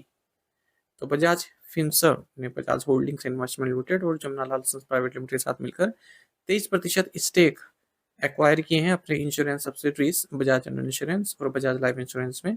किससे लिए हैं? अलायंस SC से। कितने में? 12,190 करोड़ और 9,500 करोड़ रुपीज में रेस्पेक्टिवली। तो इससे जो बजाज ग्रुप की जो ओनरशिप है इन दोनों कंपनीज में वो 97% पहुंच चुकी है, पहले 74% थी। अलायंस SE ये German multinational financial services company है, हेडक्वार्टर्स का म्यूनिक जर्मनी में है। Which state emerged as the overall winner of the Khelo India Beach Games 2026? Khelo India beach games 2026 में कौन सा राज्य समग्र विजेता रहा? ऑप्शंस आपके सामने हैं, सही आंसर ऑप्शन बी है कर्नाटक। तो खेलो इंडिया बीच गेम्स 2026 ये यूनियन टेरिटरी ऑफ दीव में कंक्लूड हुए हैं। कर्नाटक ओवरऑल विनर्स इसमें रहा है। 11 मेडल्स इन्होंने जीते, जिसमें 3 गोल्ड हैं, 2 सिल्वर हैं और 6 ब्रॉन्ज हैं। एक्चुअली 3 ऐसे राज्य हैं जो टॉप पर रहे, जैसे कर्नाटक है, तमिलनाडु है, मणिपुर है। इन तीनों ने ही सेम नंबर्स ऑफ गोल्ड जीते, same numbers of silver medal जीते। तो डिसाइड किससे हुआ कि ओवरऑल विनर कौन होएगा? ब्रॉन्ज मेडल से। तो ब्रॉन्ज मेडल्स कर्नाटक के सबसे ज्यादा थे। अच्छा, जो ये खेलो इंडिया बीच गेम्स 2026 हुए, सेकेंड एडिशन था इन बीच गेम्स का खेलो इंडिया बैनर के तहत। इससे पहले लास्ट ईयर मई में हुआ था पहला एडिशन खेलो इंडिया बीच गेम्स का। ये union territory of Dadra Nagar Haveli and Daman and Diu में हुआ था। Which state cabinet approved the Dagdharti greenfield airport project? किस राज्य मंत्रिमंडल ने दागधरती ग्रीनफील्ड हवाई अड्डे परियोजना को मंजूरी दी है? राइट आंसर ऑप्शन डी है आंध्र प्रदेश। तो आंध्र प्रदेश कैबिनेट ने दागधरती ग्रीनफील्ड एयरपोर्ट प्रोजेक्ट को मंजूरी दे दी है, जो कि नेल्लोर डिस्ट्रिक्ट में बनेगा। और इस तरह से ये राज्य का 8वां एयरपोर्ट होगा ओवरऑल, चाहे वो डोमेस्टिक हो या फिर इंटरनेशनल हो। तो 8th एयरपोर्ट ही रहने वाला है। अच्छा, यहाँ पर ग्रीनफील्ड एयरपोर्ट की चर्चा हुई है। आपको बता दें, ग्रीनफील्ड कोई भी प्रोजेक्ट हो, आप कह सकते हैं ग्रीनफील्ड एयरपोर्ट, आप कह सकते हैं ग्रीनफील्ड फैक्ट्री, आप कह सकते हैं ग्रीनफील्ड हॉस्पिटल। इसका मतलब आप फ्रॉम द स्क्रैच किसी चीज़ को बना रहे हैं, यानी कि पहले आपने प्लॉट लिया, उसके बाद फिर आपने उसकी बिल्डिंग बनानी स्टार्ट की। बिल्कुल नया इंफ्रास्ट्रक्चर जो होता है उसे बोलते हैं ग्रीन फील्ड। और ब्राउन फील्ड इसका अपोजिट होता है, यानी कि जो पहले से एग्जिस्टिंग इंफ्रास्ट्रक्चर है उसी को आप रिनोवेट कर रहे हैं। According to Morgan Stanley, India's real GDP growth for financial 2026 is. Morgan Stanley के अनुसार वित्त वर्ष 2026 के लिए भारतीय अनुमानित वास्तविक GDP वृद्धि दर क्या है? राइट आंसर ऑप्शन सी है 7.6%। देखिए, मॉर्गन स्टैनले ने अपनी रिपोर्ट में कहा है कि जो रियल GDP ग्रोथ रेट है 7.6% रही है फाइनेंशियल 2026 में। जो NSO का फर्स्ट एडवांस एस्टिमेट हाल ही में हमने पढ़ा था, जिसमें GDP ग्रोथ रेट 7.4 बताई है, तो उससे ज़्यादा है। अच्छा, HDFC बैंक ने कहा इंडिया का जो टैक्स कलेक्शन है फाइनेंशियल 2027 में, ये भी सर्च करेगा ग्रोस टैक्स बुयंसी। ये 1.1 बताई है इन्होंने, जबकि प्रोजेक्टेड क्या है 0.64 2026 के लिए। और नॉमिनल GDP ग्रोथ रेट ये 10.1% एक्सपेक्टेड है 2027 फाइनेंशियल ईयर में। Where did the DRDO has successfully flight tested its indigenously developed man portable anti-tank guided missile? DRDO ने स्वदेशी रूप से विकसित man portable anti tank guided missile का सफल उड़ान परीक्षण कहाँ किया है? राइट आंसर ऑप्शन बी है KK रेंजेस अहिल्यानगर। तो defence research and development organisation ने सक्सेसफुली जो इनका indigenously developed man portable anti tank guided missile है, इसका टेस्ट किया है। और ये टेस्ट कंडक्ट किया गया है एक मूविंग टारगेट के against KK ranges Ahilyanagar Maharashtra में। आपको बता दें, जो ये man portable anti tank guided missile है, 3rd generation fire and forget missile है DRDO की defence research and development laboratory Hyderabad द्वारा इसको डेवलप किया गया है। What was India's total non fossil fuel installed capacity in 2025 2025 में भारत की कुल गैर जीवाश्म ईंधन स्थापित क्षमता कितनी थी? ऑप्शंस आपके सामने हैं। सही आंसर ऑप्शन सी है 266.78 गीगावाट। आपको जानना चाहिए जो non fossil fuel installed capacity है भारत की 266.78 गीगावाट की है ना। और 22.6% इंक्रीज देखने के लिए मिला है हम 2024 से कंपेयर करें, जहां पर नॉन फॉसिल कैपेसिटी केवल 217.62 गीगावाट की थी, यानी कि 49.12 गीगावाट नई नॉन फॉसिल कैपेसिटी हमने ऐड की है। नॉन फॉसिल मतलब solar power, wind power, hydro power. तो सोलर पावर इसमें सबसे ज़्यादा है 97.86 गीगावाट 2024 में थी, 2025 में 135.81 गीगावाट की, यानी कि 38.8% का ग्रोथ इसमें देखने के लिए मिला है। विंड एनर्जी कैपेसिटी की बात करें, इसमें भी एक स्टेडी ग्रोथ देखने के लिए मिली है। 48.16 गीगावाट से बढ़कर 54.51 गीगावाट ये पहुंच चुकी है, यानी कि 13.2% का इंक्रीज देखने को मिला है। बायो एनर्जी की अगर हम बात करें तो 11.61 गीगावाट है जो इंस्टॉल्ड कैपेसिटी है। स्मॉल हाइड्रो पावर कैपेसिटी भी 5.16 गीगावाट हो चुकी है। Large hydro power capacity 50.91 gigawatt की हो चुकी है। What is the name of the digital platform launched by the Indian Army for Logistics Management? भारतीय सेना द्वारा रसद प्रबंधन के लिए शुरू किए गए डिजिटल प्लेटफॉर्म का नाम क्या है? ऑप्शंस आपके सामने है। सही आंसर ऑप्शन डी है डेपो इंटीग्रेशन मैनेजमेंट एडिशन। तो इंडियन आर्मी ने डेपो इंटीग्रेशन मैनेजमेंट एडिशन, जो कि एक पैन आर्मी डिजिटल प्लेटफॉर्म है, इसको लॉन्च किया है, जो कि रियल टाइम विजिबिलिटी डिलीवर करता है लॉजिस्टिक आइटम्स की from units to army headquarters.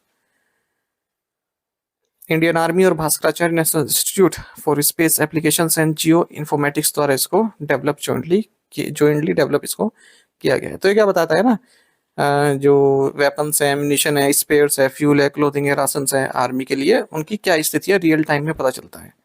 पहले क्या था, मैन्युअली आपको उसमें लिखना पड़ता था कि हाँ अभी इतना एम्यूनिशन हम पे, अब ये वाला हमारे पास नहीं है, ठीक है। तो अब रियल टाइम डेटा उसका मिलता रहेगा। मान लीजिए कोई टेस्ट किया इन्होंने, है ना, किसी फील्ड में जाके, जैसे हम पढ़ते हैं DRDO ने टेस्ट किया या इंडियन आर्मी ने कोई एक्सरसाइज की किसी देश के साथ, तो वहाँ पर कुछ साधन भी लगते हैं जो खर्च होते हैं, तो रियल टाइम में पता चल जाएगा कि अब ये साधन लगा है, हमें इसकी आपूर्ति करनी है। Which bank has received approval from the RBI to transfer existing authorization as a bank primary dealer to a proposed wholly owned subsidiary for undertaking standalone primary dealer business? किस बैंक को RBI से bank primary dealer के रूप में मौजूदा प्राधिकरण को प्रस्तावित पूर्ण स्वामित्व वाली सहायक कंपनी को हस्तांतरित करने की मंजूरी मिल गई है? ऑप्शंस आपके सामने है। सही आंसर ऑप्शन सी है Bank of Baroda. Bank of Baroda को सैद्धांतिक रूप से मंजूरी मिल गई है रिजर्व बैंक ऑफ इंडिया से कि अपना जो भी एग्जिस्टिंग ऑथराइजेशन है as a primary bank dealer, वो अपनी होली ओन सब्सिडरी को ट्रांसफर कर दे, ठीक है। स्टैंडिंग प्राइमरी डीलर बिजनेस को जो होली ओन सब्सिडरी है उसमें ट्रांसफर कर दे। अब से यहाँ पर आपको ये समझना जरूरी है कि प्राइमरी डीलर्स क्या होते हैं। तो प्राइमरी डीलर्स क्या होते हैं, जैसे मेजर बैंक्स एंड ब्रोकर्स होते हैं जो गवर्नमेंट सिक्योरिटीज बाय करते हैं, जैसे बॉन्ड्स, ट्रेजरी बिल, तो ये डायरेक्टली जो गवर्नमेंट के डेट मैनेजर है उनसे सिक्योरिटी बाय करते हैं, रिजर्व बैंक ऑफ इंडिया से, US फेडरल रिजर्व से, ठीक है, और फिर उनको रीसेल करते हैं सेकेंडरी मार्केट में। समझे आप बात? जो प्राइमरी डीलर्स होते हैं गवर्नमेंट सिक्योरिटी को डायरेक्ट बाय करते हैं रिजर्व बैंक से और फिर उनको सेकेंड मार्केट में बेचते हैं।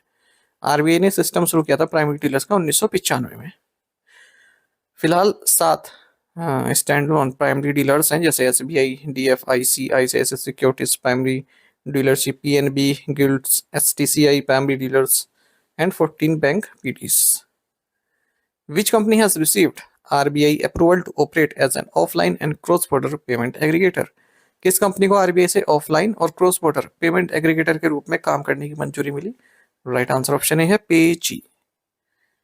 पेजी। इससे अप्रूवल मिल गया रिजर्व बैंक ऑफ इंडिया से कि ये offline and cross border payment aggregator तौर पर कार्य कर सकता है।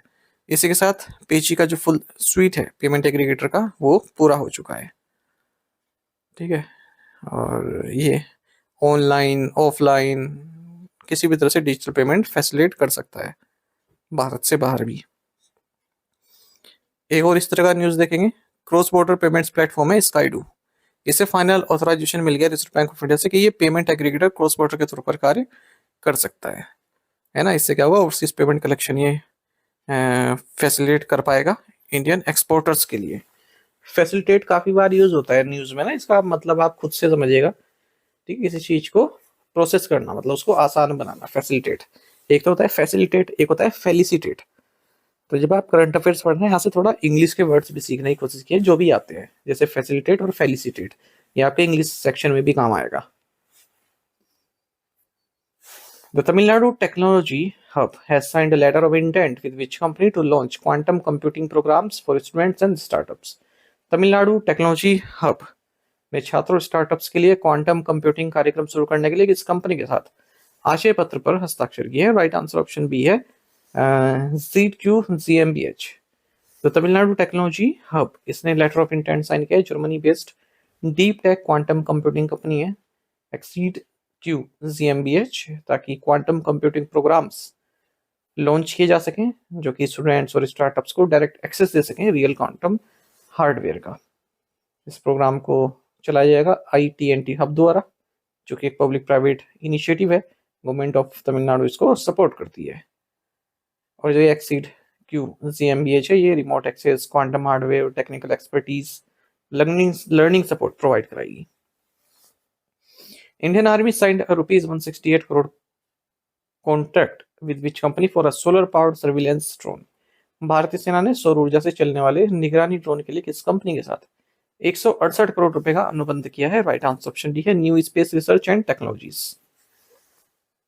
भारत ने इंडियन आर्मी के साथ 168 करोड़ रुपए का एक कॉन्ट्रैक्ट किया है सोलर पावर सर्विलेंस ड्रोन के लिए, जो कि एयर में रह सकता है काफी लंबे समय तक। और इस सिस्टम को बोला गया है medium altitude persistent surveillance system, MAPSS। इसको डेवलप किया है Bengaluru based new space research and technologies के द्वारा। और पहली बार है जब इंडियन आर्मी इस तरह का सोलर पावर सर्विलेंस ड्रोन शामिल कर रही है। इससे पहले बैटरी ऑपरेटेड ही चलते हैं। अच्छा, इंडियन मल्टीनेशनल भारत फोर्स, इसने Germany based agile robots SE के साथ भी MOU साइन किए हैं AI ड्रिवन रोबोटिक्स और इंटेलिजेंट इंडस्ट्रियल ऑटोमेशन में साथ मिलकर काम करने के लिए। Which state launched ACAPED scheme to prevent atrocities against women and minor girls, including child marriages? किस राज्य ने बाल विवाह सहित महिलाओं और नाबालिग लड़कियों के खिलाफ अत्याचारों को रोकने के लिए ACAPED योजना शुरू की है? राइट आंसर ऑप्शन बी है कर्नाटक। तो कर्नाटक कैबिनेट ने ACAPED स्कीम लॉन्च की है 31 डिस्ट्रिक्ट्स में और 5 पुलिस कमिश्नरेट्स में, ताकि जो एट्रोसिटीज हैं विमेन और माइनर गर्ल्स के अगेंस्ट, उनको प्रिवेंट किया जा सके, इंक्लूडिंग चाइल्ड मैरिजेस। तो कई तरह की टीम बनाई गई है। तो 5, हर एक टीम में 5 महिलाएं होम गार्ड्स रहेंगी। उनको जिम्मा दिया जाएगा महिलाओं को और बच्चों का जो डिस्ट्रेस में है। और ये टीम 2 शिफ्ट में काम करेगी, 7 से 2 फिर 2 से 8 हर दिन। अच्छा इनिशिएटिव है। और ये पेड़े को डेप्लॉय किया जाएगा एजुकेशन इंस्टीट्यूशन के पास, बसेस में और रेलवे स्टेशन के पास। Which company has been awarded the contract to deploy a digital investment platform for India Post Payments Bank? India post payments bank के लिए डिजिटल निवेश प्लेटफॉर्म को स्थापित करने का अनुबंध किस कंपनी को दिया गया है? राइट आंसर ऑप्शन डी है चॉइस वेल्थ। तो चॉइस वेल्थ जो कि सब्सिडरी है choice equity broking private limited की, इसे कॉन्ट्रैक्ट दिया गया है इंडिया पोस्ट पेमेंट्स बैंक द्वारा कि एक comprehensive digital investment platform deploy कर सके अपने कस्टमर्स के लिए। तो चॉइस वेल्थ एक one stop digital investment platform deploy करेगा जिसमें online mutual funds aggregator services provide की जाएंगी, रोबो एडवाइजरी प्रोवाइड की जाएंगी जो भी कस्टमर्स हैं उन्हें। Who was sworn in as the Chief Justice of the Meghalaya High Court? Meghalaya उच्च न्यायालय के मुख्य न्यायाधीश के रूप में किसने शपथ ली है? Right answer option D justice Revati Mohite Dere. तो जस्टिस रेवती मोहिते देरी ये chief justice of Meghalaya high court बनी है। इन्हें शपथ दिलाई गई है गवर्नर चंद्रशेखर विजय शंकर द्वारा लोक भवन में। और खास बात यह है कि ये पहली महिला चीफ जस्टिस है मेघालय हाई कोर्ट की। Which organization has been conferred the Asia Best Employer Brand Award 2026 at the Hong Kong Leadership Awards and CMO Asia Awards? Hong Kong leadership awards और CMO एशिया अवार्ड्स में किस संगठन को Asia best employer brand award 2026 से सम्मानित किया गया है? राइट आंसर ऑप्शन सी है बॉम्बे स्टॉक एक्सचेंज। तो बॉम्बे स्टॉक एक्सचेंज को Asia best employer brand award 2026 से सम्मानित किया गया है Hong Kong leadership awards and CMO Asia awards में। तो BSC का जो पीपल फर्स्ट अप्रोच है, जो प्रोफेशनल डेवलपमेंट के लिए कमिटमेंट है, उसको सराहा गया है। Where was the joint military civil fusion exercise Sanjha Shakti conducted? संयुक्त सैन्य नागरिक संलयन अभ्यास सांझा शक्ति का आयोजन कहाँ किया गया? राइट आंसर ऑप्शन ए है डिगी रेंज पुणे। एक joint military civil fusion exercise जिसका नाम सांझा शक्ति है, सो कंडक्ट किया गया है डिगी रेंज खड़की मिलिट्री स्टेशन पुणे में, Maharashtra, Gujarat, Goa area of southern command के तत्वावधान में। Who announced the launch of Speed Post 24 and Speed Post 48 services? Speed post 24 और स्पीड पोस्ट 48 सेवाओं के शुभारंभ की घोषणा किसने की है? राइट आंसर ऑप्शन डी है ज्योतिरादित्य सिंधिया। तो union minister for communications Jyotiraditya Scindia ने 2 नए इंडिया पोस्ट सर्विसेज जारी किए हैं, सर्विसेज जैसे स्पीड पोस्ट 24 और स्पीड पोस्ट 48। नाम से पता चल रहा है कि 24 घंटे और 48 घंटे में ये अपना जो डिलीवरी है वो पूरा करेंगी। Which television series won the Best Drama Series Award at the 83rd Golden Globe Awards? 83वें गोल्डन ग्लोब अवार्ड्स में किस टेलीविजन सीरीज ने बेस्ट ड्रामा सीरीज का अवार्ड जीता है? राइट आंसर ऑप्शन है the pit. 83rd golden globe awards 26 ये annual award ceremony है जिसमें अमेरिकन टेलीविजन प्रोडक्शंस में जो अवार्ड्स दिए जाते हैं 2025 के अवार्ड से अब 2026 में दिए गए हैं। पहली बार इसमें पॉडकास्ट कैटेगरी को भी शामिल किया गया है। विनर्स की बात कर लेते हैं। Best film drama Hamlet, best film musical और comedy one battle after another, best drama series the pit, ये हमारा क्वेश्चन था। बेस्ट म्यूजिकल और कॉमेडी सीरीज द स्टूडियो।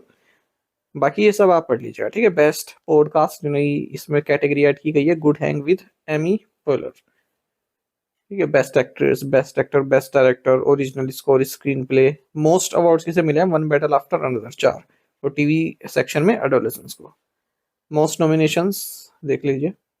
आपको बता दें, यदि आप हमारे daily current affairs PDF, weekly PDF, monthly PDF और हर महीने के banking and economic awareness PDF चाहते हैं तो करंट अफेयर्स फंडा का वरीय मेंबरशिप प्लान आप ज्वाइन कर सकते हैं, जिसका लिंक आपको वीडियो के डिस्क्रिप्शन में या फिर फर्स्ट कमेंट में मिल जाएगा।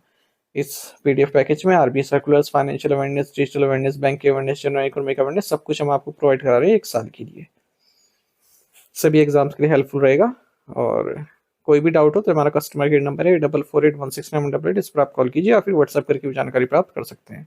साथ ही में टेलीग्राम पर ज्वाइन कर लीजिए। करंट अफेयर्स फंडा नाम से हमारा टेलीग्राम चैनल है। Thank you guys.